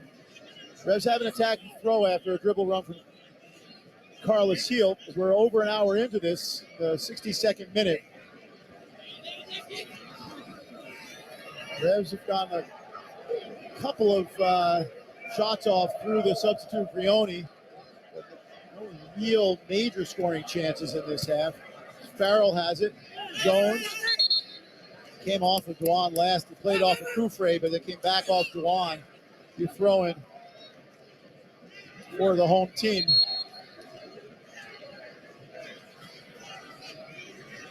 Magno heads it centrally, finds a teammate.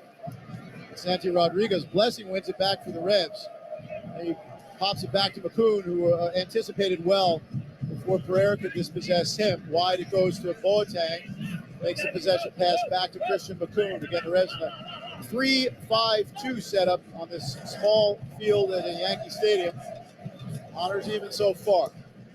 Farrell plays it forward for Bobby Wood. It came off of the Rev striker last. He's frustrated, throwing to NYC on this near side. They move right to left.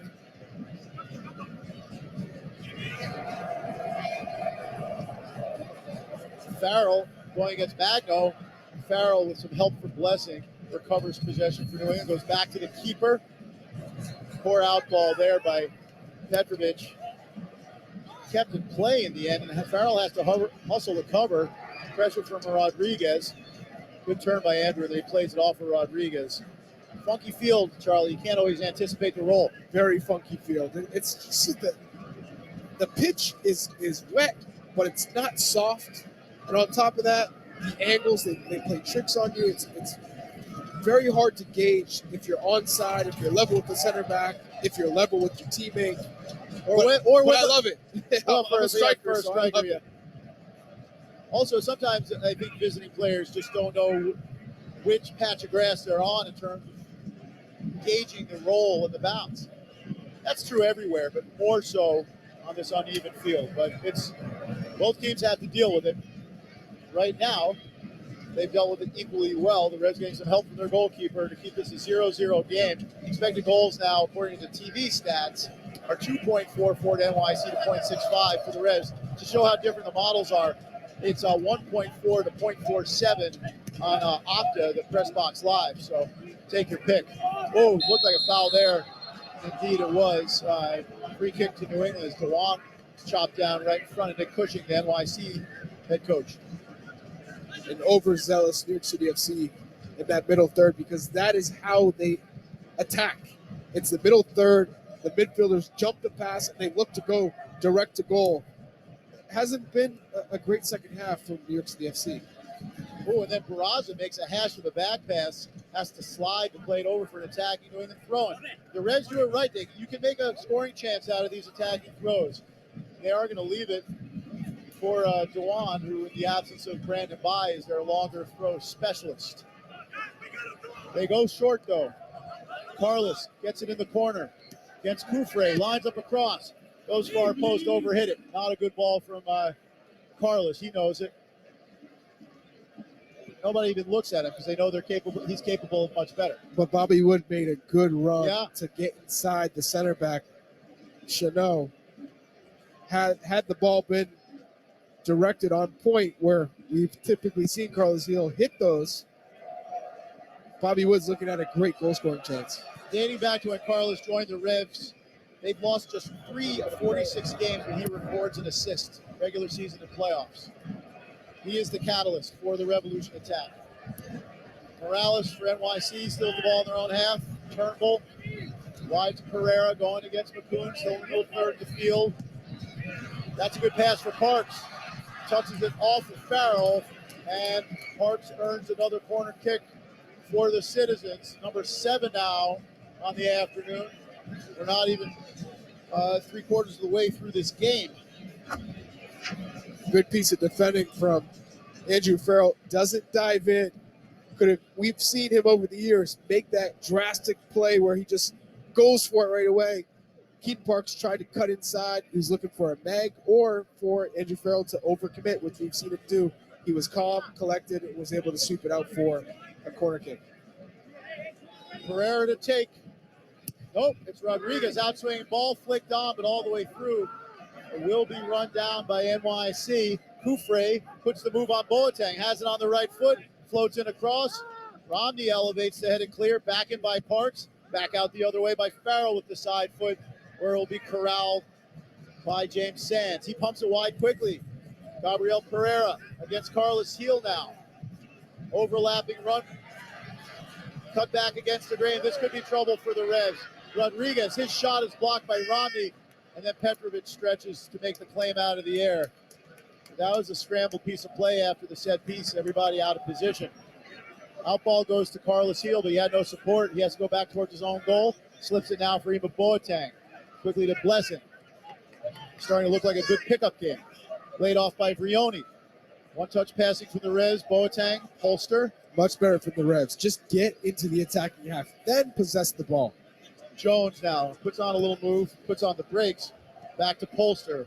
Revs scanning on the edge of the attacking zone. Positive touch here from Carlos Heel. He's dragged down by the defender. I think it was Parks right in front of the referee after the wall pass with Vrioni. But then how do you not give a yellow card at that point? The referee dummied towards his pocket and then didn't pull one out. Carlos Heel was on the run into the attacking half, plays a clever 1-2 with Giacomo Vrioni, and it's Keaton Parks who takes him down. That's a yellow card. You're not attempting to play the ball as Carlos Heel comes in to the final third. I concur. But the Revs do have a free kick from a pretty prime area here. 29 yards from goal on the slight angle, right center channel. Heel to take. Vrioni, the closest attacking player. He goes central with the kick, away by Parks, only as far as Farrell. Magno's there to intercept, and then he falls over easily after he got a little push from behind from Polster, and the Revs don't take advantage of that set piece. Quick restart. Pereira with the negative touch under pressure from McCoon keeps it rolling for NYC. Still has McCoon, and finally, no need to do that. Don't bail him out. Right, he did a great job up until then. And then McCoon with the foul. Now he's got a long run back. Long ball for Magno, too far. Bounces into the grateful mitts of George Petrovic. There's nothing more frustrating when you've cornered a player, he's got no options, and then you put your hands on his back. You know he's going to go down. Do not give him that outlet.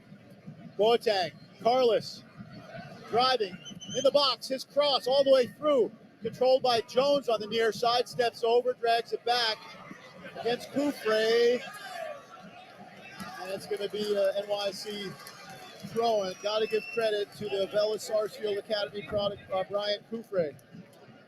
DeJuan Jones on the dribble, he gets on the end of that far post cross from Carlos Hill, but too many touches.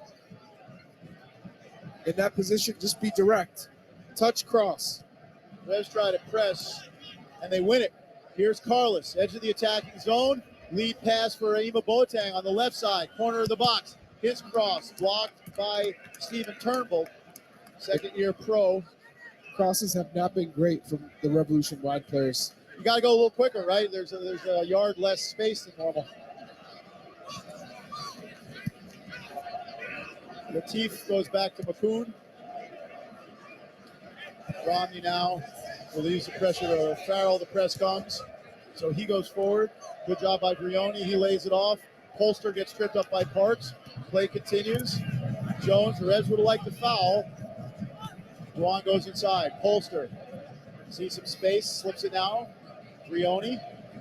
He curls it wide on the bounce to Carlos Hill. Now the Reds are playing. Carlos trying to thread the needle there. Good read by Turnbull. But he overleads Pereira. Sliding in McCoon. Gives the throw in right in front of the Reds bench area to NYC. 72nd minute now. NYC 0. New England 0. Brad Charlie with you.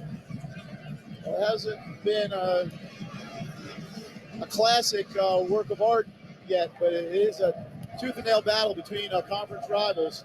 NYC has the ball in the middle third of the field. Sands, Morales, Rodriguez inside to Magno. His outside of the foot flick intercepted by Jones. He goes back to the goalkeeper, and Petro pounds it 70 yards into the attacking zone. Header by Hack. Second ball falls for Carlos Hill in the center circle. Head up, scanning, finds Rioni, right back to Carlos. He spies Blessing in the channel. Now he goes wide to Ima Boateng. His cross blocked very well. Backtracking was, I believe it was Morales. The Revs press to win it back. Latif working hard, but they can't quite pull it loose. And NYC have it in their own half. Sands gets it from Parks. A lot of green space for him to attack. Sands advancing. Now he halts his progress, plays Santi Rodriguez. He plays it square. Pereira. Romney heads it to the top of the box. Parks with a loose header, but Magno's there. NYC attacking. Tyler Magno lays it wide. Turnbull closed down by Ima Boateng. Gabriel Pereira slides it inside. Morales, Kufre, back to Morales. He clips it forward for Magno, who chests it down in the area against McCoon, hands behind his back. Now the follow-up by Turnbull. I believe is offside anyway. Turnbull missed it by a mile. But after a good spell of possession for the Revs, they were chasing the game a little bit there, Charlie. And when you do give away possession, because Tyler Magno's in the match, you have to be aware of his movements. He loves to play off the center back's back shoulders, but also he makes runs deep behind to stretch the field for New York City FC. That's what they've been missing. Tyler Magno feels more comfortable on the wide areas of the wing, but now playing as the 9, you have to be aware of his movements. Pellegrini and Ilinic are on Gabriel Pereira, and I believe there was also a Turnbull withdrawn by Nick Cushing, and Gustavo Bo and Jack Panayiotou for the Revs into the game. So a little over 15 minutes plus stoppage time to go. Both coaches going to their bench to try to change things up a little bit. Panayiotou, Latif's off. Bobby Wood So Bobby Wood, after back-to-back games where he scored, withdrawn. Gustavo Bo missed the last 4 games. See if he can be a difference maker. Jack made his debut against NYC. His Polster's under pressure and loses it. Revs have to get back into defensive shape. Here's Parks. Makes the pass wide. This could be trouble all the way through. It's a poor ball. And it was the sub coming on there. Ilinic, Slovenian player, playing at the right wingback position, who fluffed that opportunity. Cushing trying to urge his players to up the energy levels. Reds can't get out of their own half. Panayiotou dispossessed. Morales. Magno pulls it back against Macoun. Runs right into Panayiotou, who's had a rough couple of touches here. He's usually very composed, but it just hasn't bounced his way his first few moments out on the field, Charlie.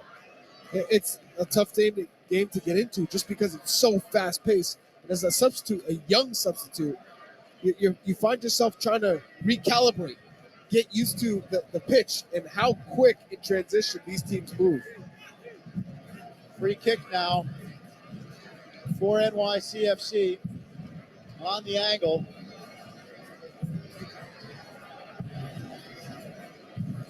About 35 yards from goal.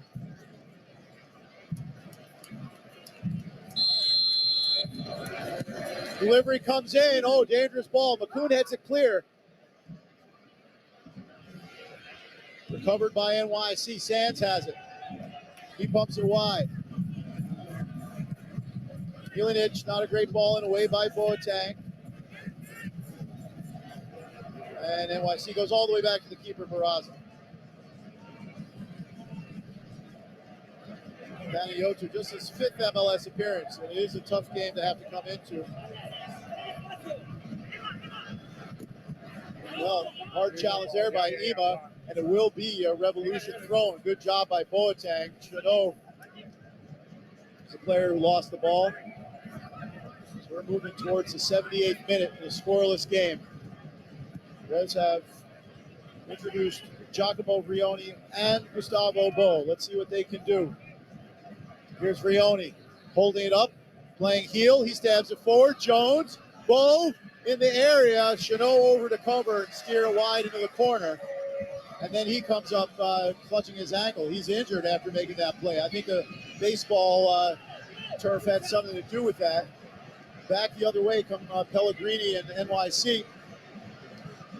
They don't know that Chanot is down opposite end of the field. He's off the pitch. He's off the pitch, so they continue to play. Here's Santi Rodriguez. Reds back in their defensive block. Morales. Rodriguez dancing on the edge of the box, far side right. NYC looking to attack right to left. Both teams looking for their first goal in this game. Down the line it goes. Macoun defending. He gets a foot in there. Good job by Macoun. The Reds look to break out here. Carlos Heel, his out ball. Bo. Here come the Reds in transition. Chanot's up and limping. Oh, Giacomo's through on goal, but the pass is a little too far for him. Carlos frustrated. Maybe Giacomo didn't take the right angle. In any event, it was an opportunity wasted by New England after a good little counterattack buildup. Chanot had been out of play, this New York City center back, so they're playing down a man. He gingerly runs back on the pitch as the Revs were making an attack into the attacking half. And the pass from Heel to Vrioni just looked off. I don't know if he thought Vrioni was further ahead or if he was taking a better angle, but it's got to be better execution from the two there.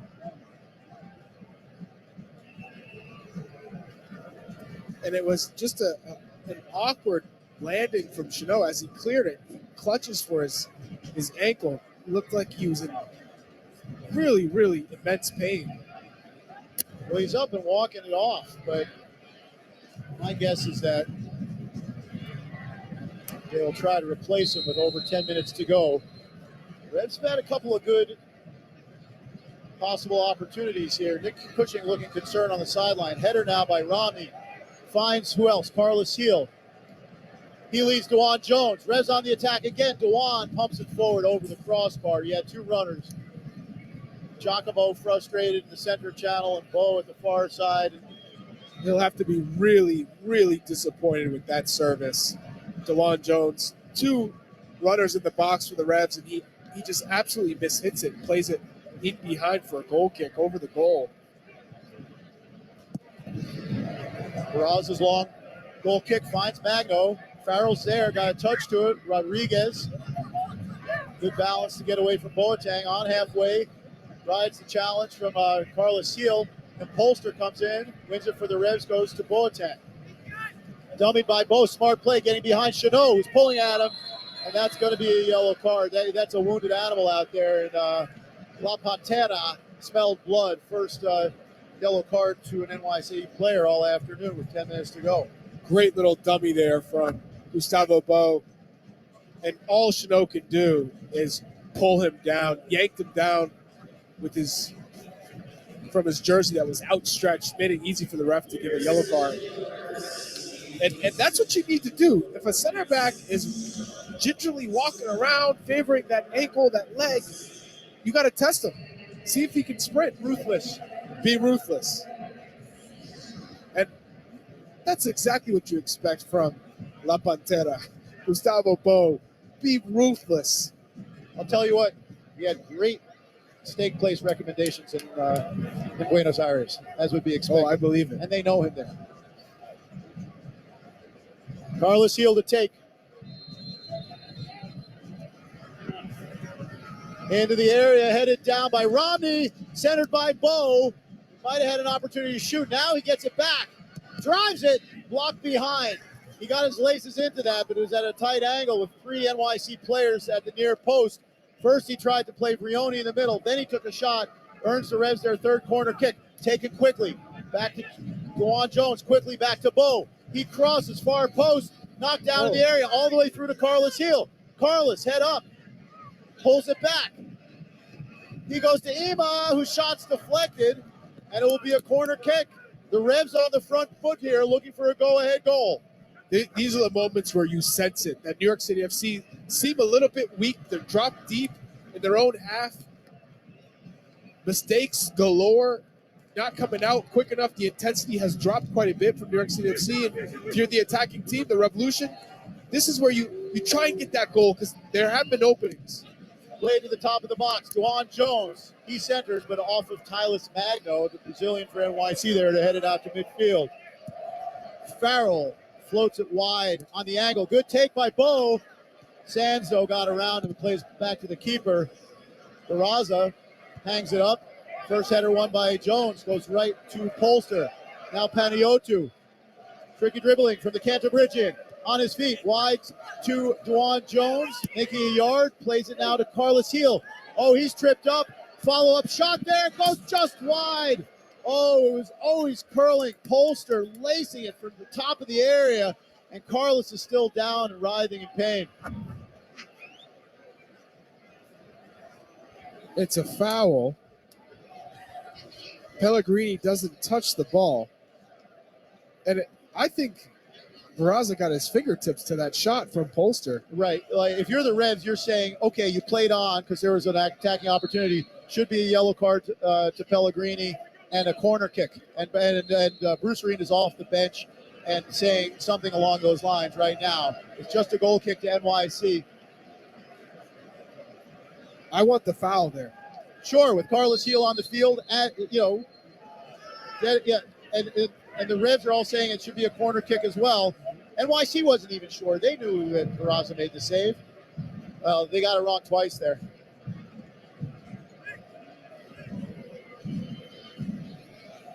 Moving towards the 85th minute, scoreless game.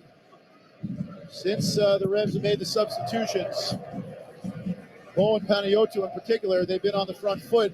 Off the long ball, it goes all the way through to George Petrovic, who's made, depending on how you're counting them, 2 or 3 very crucial and very impressive saves for New England this afternoon.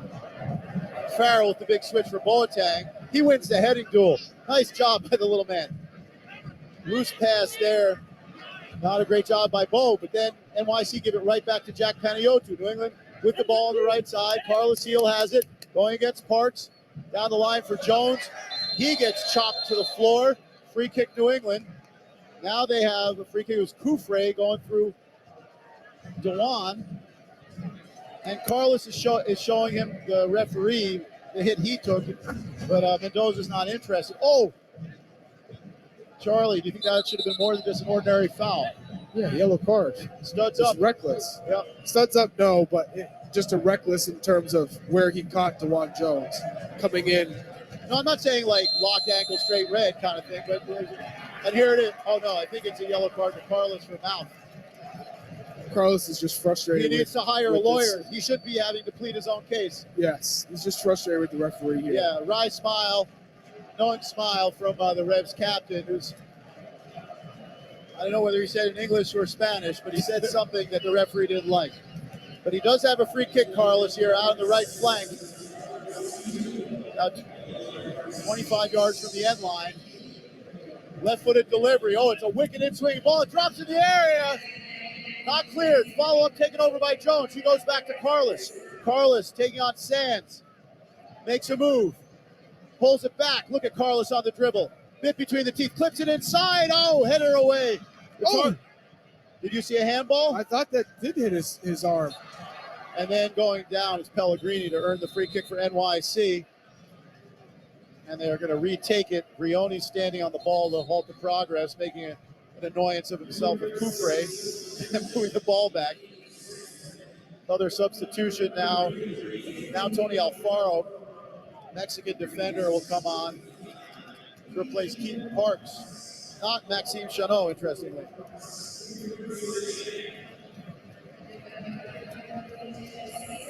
Final stages of this game.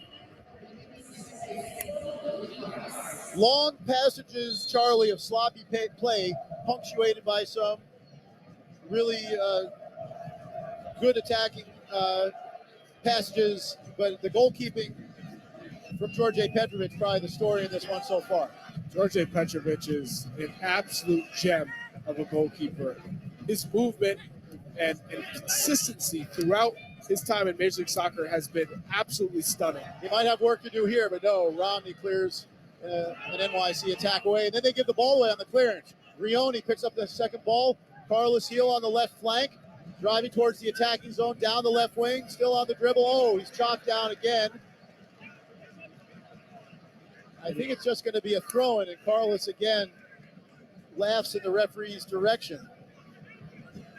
Chanot unhappy, Carlos unhappy. He's saying it was a dive. The Revs throw it in. Bo, dismissive. Heel flick. Bo's shot was blocked. And that was quite a flick there by Carlos. Then Panayiotou pulls down Rodriguez, gets tangled up. The referee very unhappy with that. I love that from Jack Panayiotou, being strong in the midfield. Santi Rodriguez, the New York City FC danger man, just not letting him free. He slipped. I don't even think that's a foul. I agree. You're just riding him fairly, but Rodriguez good at selling it. Panayotou's not going to get the benefit of the doubt.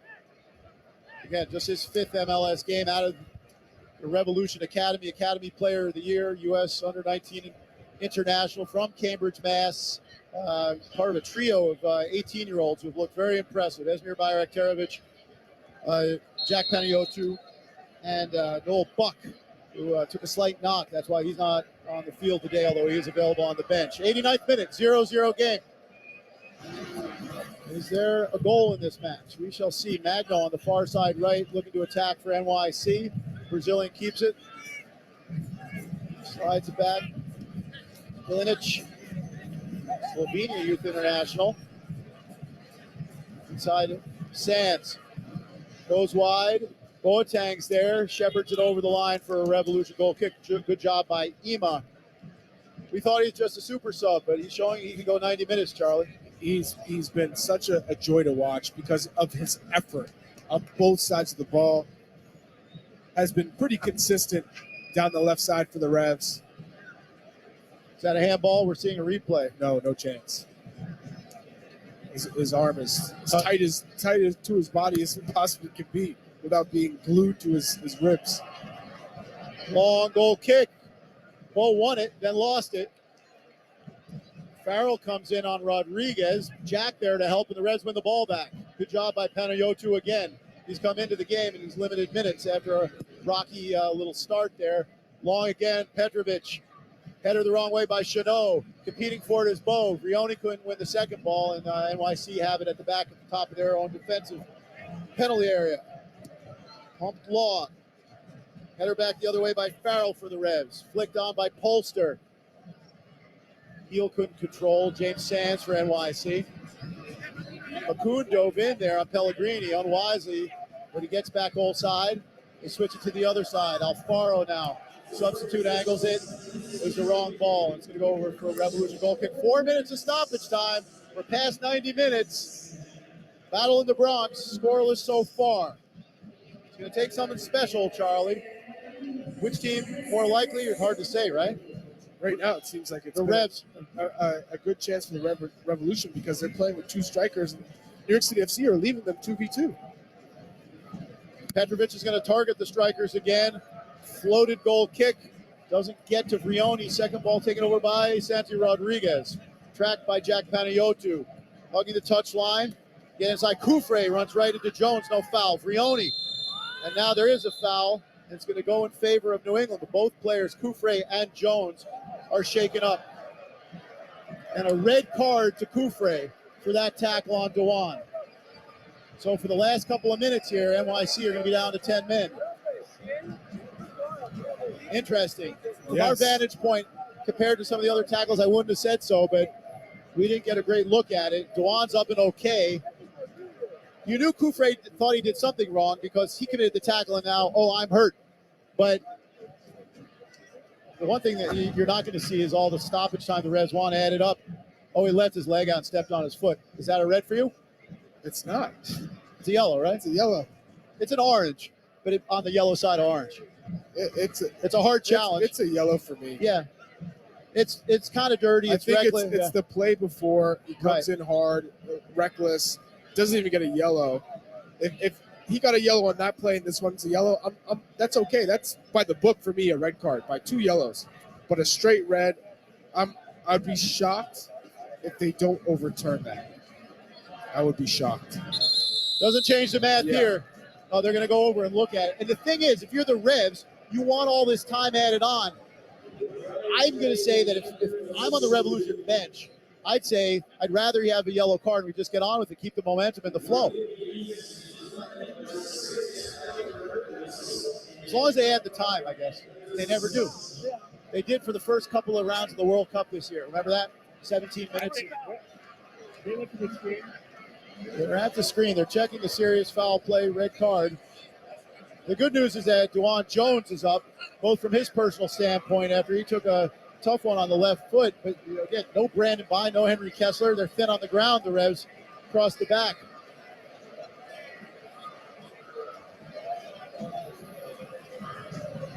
The Revs weren't appealing for a red card there or anything. He did stomp his foot. Is it a clear and obvious error? This is what drives me absolutely mad. It does not take this much time to look at the play, assess it, and go, man, I made a mistake. It's not a straight red. It's a yellow card. I should have given him a yellow card for the play before to send him off, but this is just wasting everybody's time. Well, there's no need for VAR to take this much time to get a simple call right.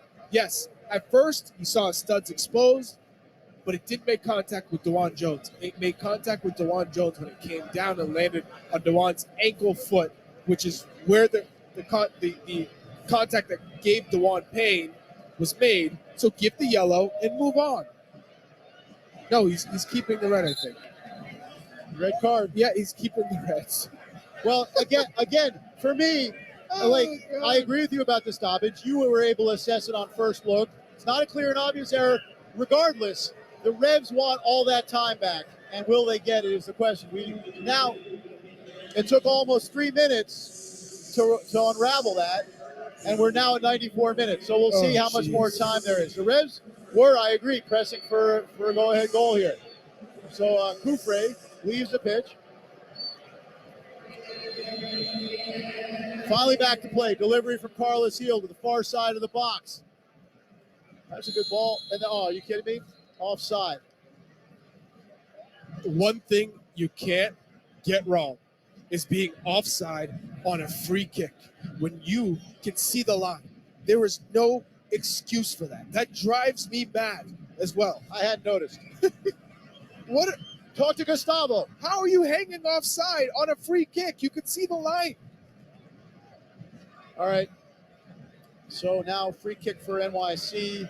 Barraza, the goalkeeper, sends everybody forward. Magno receives it well. Ilic, Magno. Ilic to the inside, back to Magno. He's onside. The Revs have to defend here. It's out on that right flank. New York City FC have no players in the box, though. Now a few are coming in. On the attack, delivery comes in, blocked by the Revs. It falls for Rodriguez. Takes a shot, saved by Petrovic. I'm taking a slight deflect. He had it all the way covered.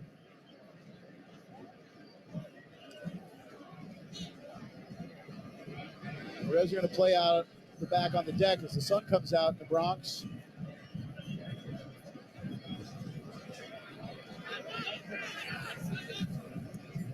McCoon for Romney. Given the Revs have played to 2 ties and the way this game has gone, you wouldn't say they are content with a draw here. Time is limited, probably maybe 2 more minutes to go. Carlos over the top, good ball. Brioni in the area, centers it. Oh, he just missed 2 targets. Now Eva Boateng shoots. It's blocked. Came off of Gustavo Bo. The Revs just off there by a couple inches. Bo with some recriminations for his teammates for blocking Eva's shot. He provided a good screen, but he might have wanted to let it through. A whole lot of miscommunication there. Well, that may have been the opportunity. Bo's yelling at somebody, whether it's on the bench or to another teammate. Yeah, I think Ema was like, let that through. That was a shot, not a pass, man. Yeah, they're going at it. I think he's saying, tell me beforehand, not afterward. Ema was busy taking the shot. And that is the end of the game. So 3 straight ties for the Revs. No 6-goal thriller this time. But you could hardly say, Charlie Davies, that it was a dour 0-0 draw. No, both teams had opportunities, but the Revolution will probably feel like they should have gotten 3 points on the road. New York City FC weren't that threatening in this match, and Boateng coming over to talk to Gustavo Bo and ease things over. Once the match is over, you love to see that from a teammate. To let any grudges or egos go. Don't let that play a role in it after there's a miscommunication on the pitch, and Boateng's the bigger man there. All right, 0-0 the final between NYC and the Revs. We will step out for a moment, and we will be back with the post-game show after this. Patriot Place is the region's #1 shopping, dining, and entertainment destination. Shop your favorites, including Vineyard Vines, Express, Fast Pro Shops, Petco, and more. Enjoy dining at one of our 19 restaurants, including Six String Grill and Stage, Scorpion Bar, and Bar Louie. And don't forget about the entertainment. Explore your inner artist at Muse Paint Bar. Watch a movie at Showcase Cinema Deluxe, or grab a controller and start gaming at Helix Esports. For a complete directory listing, please visit patriot-place.com. United Healthcare offers coverage plans for all ages and budgets. So even if you're 25. 72. and if you're Hunting for a job. Newly retired. a mom of 4, United Healthcare has low to no cost options designed to fit the budgets and needs of just about everyone. So access to care may be closer than you think. Learn more at uhc.com. United Healthcare is proud to help the New England Revolution defend the fort. The New England Revolution are back on the pitch. And this season, you can be in the stands to experience it all live. Score great seats for every match from Ticketmaster, the official ticketing partner of the New England Revolution, and you won't miss a single epic moment. And rest assured, if your plans change, Ticketmaster has you covered. You can securely sell your seats to other fans with just a few taps. Get tickets now at Ticketmaster.com/revolution. This is the New England Revolution postgame show, presented by Dan O'Brien Automotive Group on 98.5 The Sports Hub. Revolution! Here is Charlie Davies and the voice of the Revolution, Brad Feldman. We are back to wrap things up on the New England Revolution post-game show presented by Dan O'Brien Automotive Group. Brett Feldman, Charlie Davies with you after a 0-0 tie at Yankee Stadium between NYCFC and the Revolution. We're now winless in their last 5, 3 straight draws. So at the beginning of this 3 games in 8 days stretch, Charlie, if you said 3 points out of a possible 9, you'd be disappointed in the Hall for a team that was in first place just a few weeks ago. It's better than losing 2 and winning 1 from a psychological perspective. But 2 of these 3 were definitely games that the Revs feel like they should have won. Yes, and it comes down to squandered chances. In this one in particular, you get into the final third, your teammates find themselves making good runs, yet the balls from Jones weren't there, Boateng weren't there, Carlos Heel even hit a couple of passes that weren't online, and so you just feel like, man, it's a point on the road, but you left 2 there. And especially in Atlanta, where you're up 2-0, you expect to win that game. And then at home against the Fire, again, that's a team that's not strong, but you dug yourself in a hole going down 2 goals. So it's great that the team has showed character, because if they lay down, that's when you know there's a big issue, a big internal issue. There's a structure that needs to be changed. That's not the case here. But they have to, if you're going to get things wrong, now's the time. They're not taking L's, which is a big positive. But come mid-summer, come the end of the summer, this team has got to start turning these draws into wins. Man of the match still George Petrovic for you? Without a doubt. Yeah, he made 3 highlight reel saves. What was the best of the 3 for you? The first half save on Pereira. He cuts in on his left foot and just bends it top corner with pace. And he moved quick. He got his top hand there to tip it over the bar. World-class save. Yeah, he stands tall in goal for the Revs tonight. NYCFC in the end with 5 shots on target. Let's look at the complete full-time stats. The official model had expected goals 1.5 to 0.65 for the Revs. That seems a little stingy on the New England side, really for both teams. Big chances 2-1 in favor of NYC. Shots 17 for NYCFC to 12 for New England. The Revs just got 2 shots on goal all game. Slight possession edge 54-46 for the Citizens. Corners 7-4.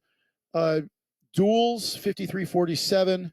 And there was that 1 red card to Kufre at the end, 1 yellow card to Chanot. Both Boateng and Heel were booked for New England. Charlie, in your estimation, I guess it doesn't matter. 0-0 is that's the only thing that matters. It is the only thing that matters, because really Petrovic is what kept the Revs in the game, because typically you're probably leaving this without a result. But Petrovic was absolutely incredible. The save on Pereira, but also the save on Santi Rodriguez as he came in on goal on a perfect angle for an attacker. 0-0 in the 44th minute right now between Seattle and Portland. A whole slew of games coming up a little bit later. Oh, by the way, Israel beating Brazil in extra time in the U20s to send them into the semifinals for the U20s. All right, massive result. And U.S. with a good run. What do you think? I feel confident that they beat Uruguay to get to a semifinal. It's a tough game, though. It's a very tough game. Uruguay, along with places like Serbia, like the highest per capita production of pro soccer players of nations around the globe, and they just got a certain mentality. They gara charua, as they say. But yeah, the U.S. have gotten stronger. They haven't conceded a goal yet. They didn't really dominate in group play, but then they thumped New Zealand. Mm-hmm. Absolutely. And a brilliant performance from the other 20s. The way they were able to just impose their will against every opponent along the way. It's been relatively easy, but now it's going to get a lot harder. This Uruguay team took care of a dangerous Gambia side with a lot of pace and athleticism and good runs from their attackers. So if they could get by Gambia, this is going to be a tough challenge for the U.S. That Seattle-Portland game now at halftime, still scoreless. 7:30, the matches coming up. A lot of interesting Eastern Conference games. Philly, Montreal, and Chester. Red Bulls, Orlando City. Inter Miami, after making the coaching change, hosting DC United. Columbus, who've gotten better results lately, hosting Charlotte. Juggernaut, Cincinnati. A game they should win against the Chicago Fire. That's in Cincy. And then at 8:30, St. Louis City against Houston, Minnesota United against Toronto, Dallas, Nashville. That sounds like a song lyric. Austin, Real Salt Lake, Colorado, San Jose. And then the late game, all these are available on Apple TV.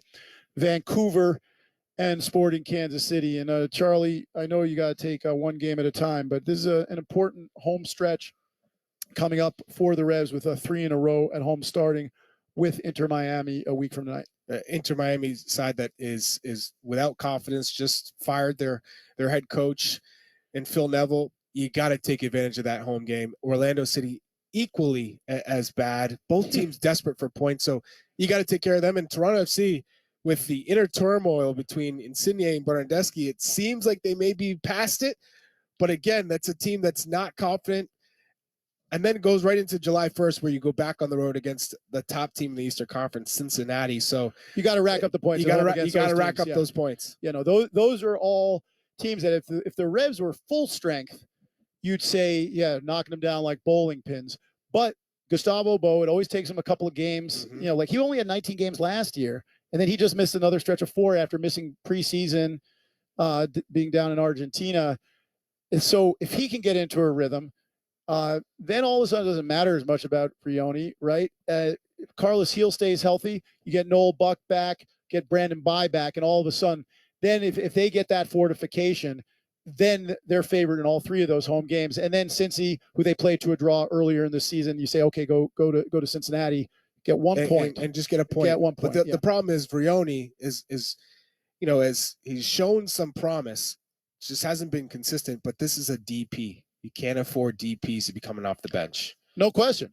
And I don't know, like maybe he needs the Wizard of Oz to give him, you know, like his confidence back. Like I just don't, like when he's in sync, this is a guy who led a pretty good Austrian league in goal scoring. He's not that player right now. No. And you know, he does some little things better than Bobby Wood, but he hasn't put it all together. Other than that great take, it was the Montreal game, right, where he swept into the middle off of the great chest touch, and then the 2-goal game against Kansas City. And then he got hurt, and you just knew that the ball had rolled down to the bottom of the hill, and he's struggling to get that push back up. But it could still happen. 100%. It could still happen. Disappointing for Josie Altidore today. We all wanted to do well. Just didn't look like he had the legs. His touches were off, couldn't complete a pass, and he was subbed off at half. Let me ask you this. Do you think that there's life in his – like, do you think it's possible? I remember, you know, Teddy Bruschi for the Patriots reinvented himself. We've seen it with other athletes where they come back in the later stage of their career. Chris Tierney did it, where you strip off the muscle that made you the player you are and reshape your body. Is there still time and a reason to do it for Josie Altidore? Only time will tell. Only time will tell. And we are joined now by a guy who gets up and down as well as anybody in the league, Dewan Jones, who I would normally call a left back, but he's playing as a wing back these days. Dewan, thanks for taking the time. Yeah, thanks for having me on. So what do you think of that game? It looked like a bit of a table tennis match the first 20 minutes or so. That's a tough surface to play on. Yeah, it's definitely a tough surface. You know, the ball is bouncing a lot, and the field's a weird dimension, weird shape, but you know, we battled and we were able to keep the clean sheet. Dewan, is the pitch hard? Because it seemed like guys just couldn't get their footing right. Was it just certain parts of the pitch that were a little bit slipperier than others, or is it just really difficult to play on that surface? A little bit of everything. Feels a little bit wet. Guys are slipping all over the place. Yeah, it's just part of the game. You know, whenever we play here, it's never going to be the prettiest game, but like I said, we're happy with the battle and the fight and to keep the clean sheet. Not just not to stay on the field for too long, but do you ever hear that you've been there a few times now? Do the NYC players ever say to you, yeah, it messes with us too, the left field wall, the first base line, all that stuff? Because, like, it's actually a perfect rectangle, but it doesn't look that way, and I'm sure out there it doesn't feel that way because of the odd backdrop. Yeah, no, it looks really weird. You're standing at midfield in the center circle, and the goals don't look like they're lined up correctly, so... Yeah, that's the weirdest part for me. DeJuan, when you're looking at this New York City FC back line, and it seemed that they were kind of all over the place as well, you were able to, once you bypass the midfield, there was loads of space. Were you guys always targeting that pre-game? And then when you were in the game, what did you see once you were able to get through? Yeah, there was definitely space when we could get in behind. I think we needed to get there a little bit more, and then we wanted to get good service in the box. So we did that a few times, and we got a few chances. We had a really good chance there at the end. We got a little bit unlucky with the block from Gustavo. But, yeah, I think we did a good job exploiting those at times, but maybe we can do it more and be a little bit more effective. I'm going to give you the opportunity to wax lyrical about your goalkeeper because that's the kind of game where chances can come out of nowhere. I've been covering this league for a long time, longer than I care to say, DeJuan. I've never seen a guy with his length and his size who's as quick to cover the goal, both in the top corner and down low, as George Petrovic. What's it like with him playing behind you and the confidence that he gives the back line? Oh, it's amazing. I think a few times our defense got beat pretty bad there, and George was one-on-one and comes up huge a couple times. Like you said, shot top corner, low, doesn't matter, he's getting there. So, having him behind us is really that extra defender back there. So he was big time tonight, and he's been doing it for us all season. So another clean sheet. Time to buy the donuts. Yeah, good stuff. And look forward to seeing you next week, DeJuan. Thanks for taking the time. Sounds good. Thanks, guys. So yeah, worth mentioning. 6th clean sheet of the year for George Petrovic. Incredible. Just day after National Donut Day. The guy's top.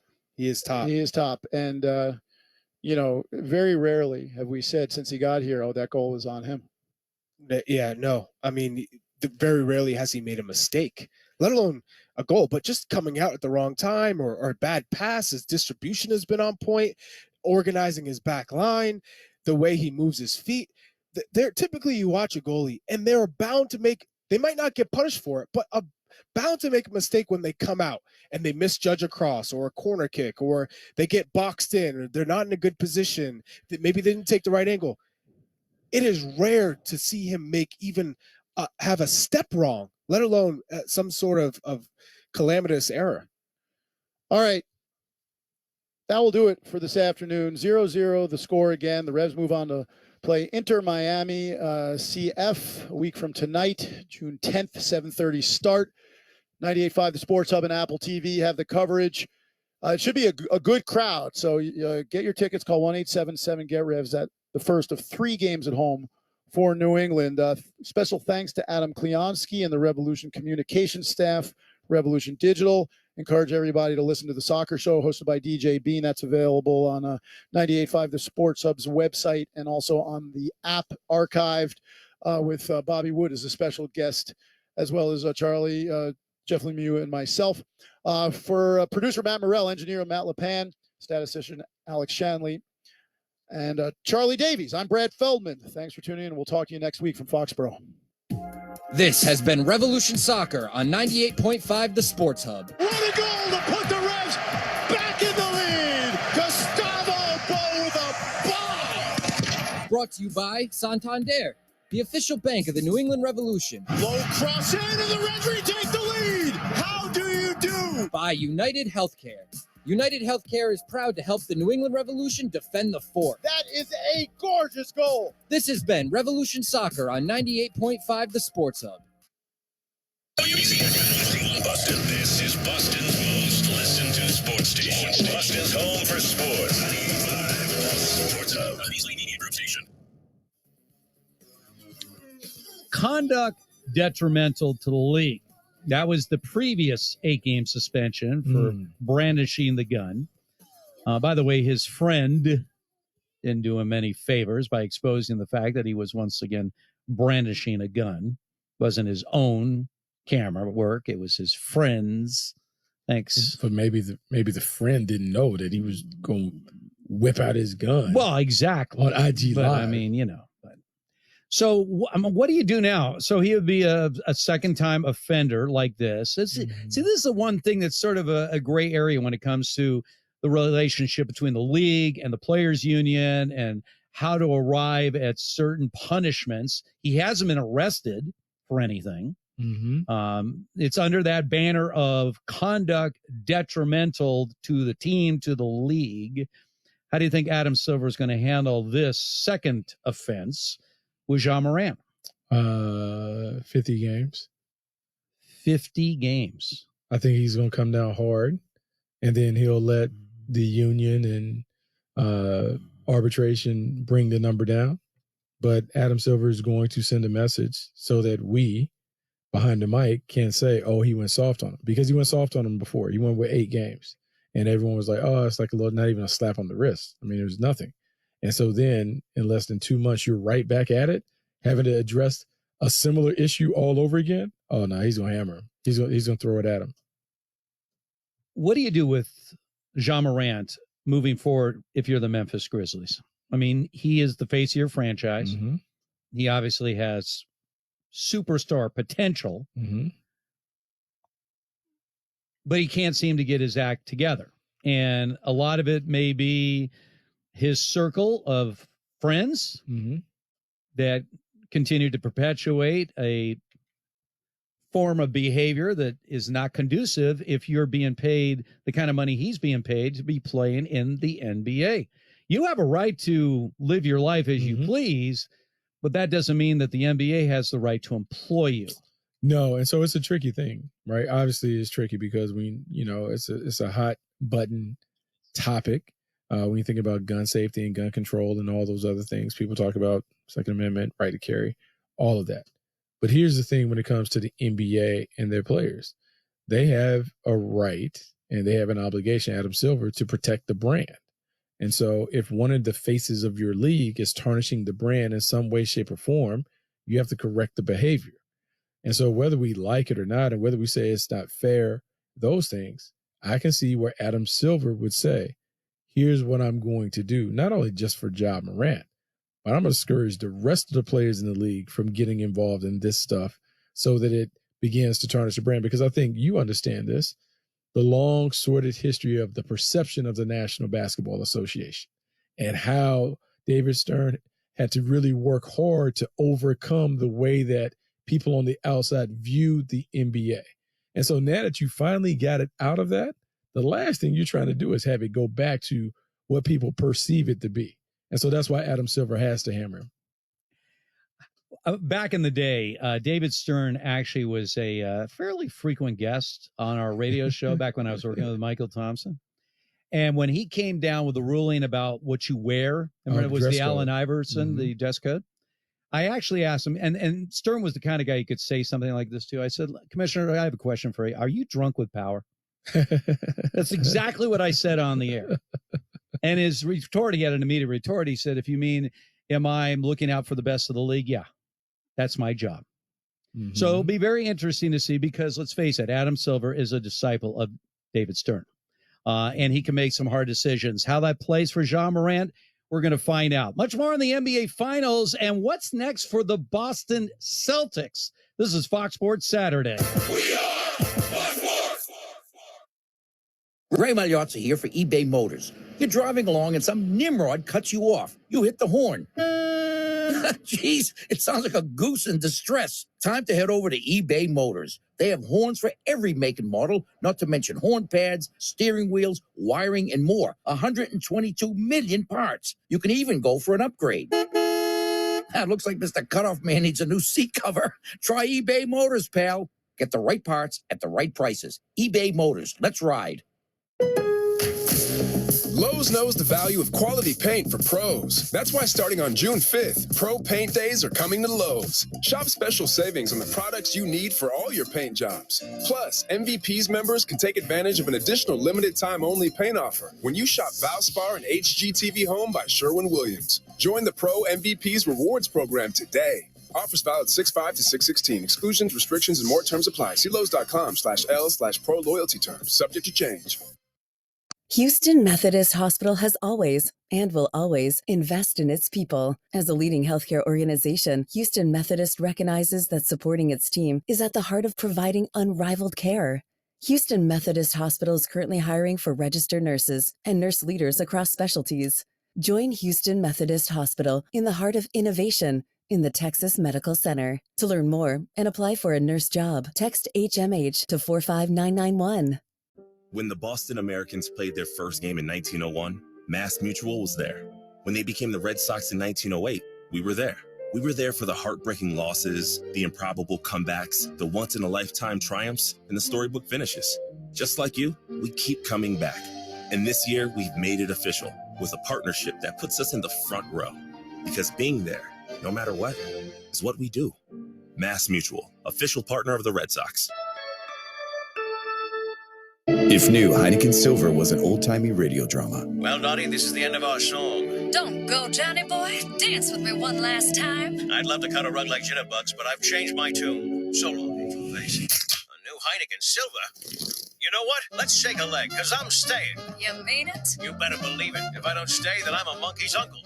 Get all the taste, no bitter endings. Crisp and refreshing Heineken Silver. Only 3.2 grams of carbs, 95 calories. Order now at Heineken.com/silver. Must be 21 and older to purchase. Enjoy Heineken responsibly. Builders, remodelers, and homeowners do business with one of the largest, most reputable, 100% employee-owned lumberyards and home showrooms, Cape Cod Lumber and CCL Homescapes. Cape Cod Lumber and CCL Homescapes, at the intersection of knowledgeable, reliable, and independent. Build with quality and efficiency with Cape Cod Lumber and CCL Homescapes. CCL, your 100% employee-owned, go-to independent lumberyard. Come see us in person at our drive-in lumberyard, covered and out of the elements, and online at CCL Homescapes in Abington. These are emails filling your employees' inboxes, downloads beaming from device to device, and any one of them could be a cyber attack. Is it possible to keep your small business safe? It is with Comcast Business Security Edge. It helps keep your connected devices protected, and you can monitor threat activity in real time. So this security threat is the last thing you need to worry about. With Comcast Business, advanced security isn't just possible, it's happening. Get started with fast speeds and advanced security for $39 a month for 12 months with no annual contract. Plus, ask how to get up to a $500 prepaid card with a qualifying bundle. Call or go online today to learn more. Offer ends 6/21/2023. Restrictions apply. Requires paperless billing and automatic payments. New 50 megabits per second internet and Security Edge customers only. Equipment, taxes, and other fees extra and subject to change. After promo, regular rates apply. You can listen on air, on your smart speaker, and the Odyssey app, so you'll never miss a moment of Solak and Bertrand on 98.5 The Sports Hub.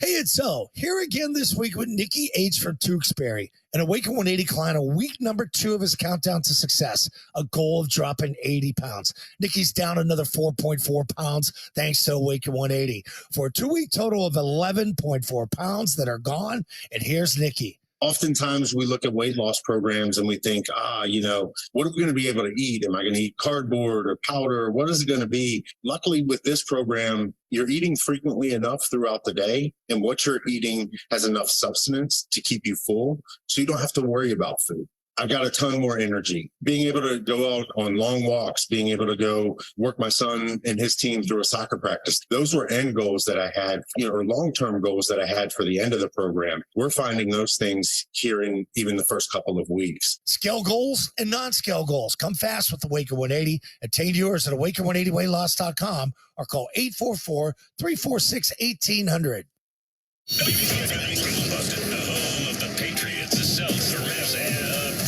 Boston's home for sports is 95 The Sports Hub, a Beasley Media Group station. Oliver, according to ESPN, he has agreed to a contract extension. The terms 4 years, $68 million. That includes $45 million guaranteed. So all of that equates to 5 more years at least for Oliver in Buffalo under contract for these next 5 seasons. The Washington Post is reporting that Nationals right-hander Steven Strasburg is dealing with extreme nerve damage, and it's so bad that he might never play another Major League Baseball game. game. Speaking of the Bigs, as we speak, the Nationals are losing to the Phillies 3-2 at the top of the 8th, where Philly is batting the Rangers, really opening up their game at home against the Mariners. 10-3 in favor of Texas, top of the 6th inning. Elsewhere, Alex Bregman has set a grand slam for the Astros, and they are sticking it to the Angels 7-1. A final for you, a win for the the Red Sox over the Rays. I'm Brad Fenley. Fox Sports Saturday is on. One time we gon' give it to you like this, yeah, like this, yeah, like this. The plays, the sounds of the game, the interviews, the breaking news, the top stories. When it goes down, we'll cover it here. Your Fox Sports Saturday is right now. Y'all gon' make me lose my mind. Live from the TireRack.com studios of Fox Sports Radio. Here's Steve Hartman and 5-year NFL veteran Bucky Brooks. Enjoying another Saturday of conversation here on Fox Sports Saturday. Hartman and Brooks with you, and we are broadcasting live from the TireRack.com studios. TireRack.com. We're going to help get you there. And unmatched selection, fast free shipping, free road hazard protection, over 10,000 recommended installers. TireRack.com, the way tire buying should be. And once again, we like to acknowledge one of our new affiliates, this one in Peoria, Illinois. Peoria's Sports Radio 101.1. Welcome to the Fox Sports Radio family. Now, they're a Chicago White Sox Radio Network affiliate. Their program director, Scott Heckathorn, well, he dropped another network to flip over to Fox Sports. Good for him. Definitely good for us. Big win. So let's welcome to our Fox Sports Radio family, Peoria's Sports Radio 101.1. Love that. Love that. Always love welcoming in new affiliates here to the Fox Sports Radio family. Adam Kaplan, our Fox Sports Radio NFL Insider, is going to be joining us coming up here in about 18 minutes. We're obviously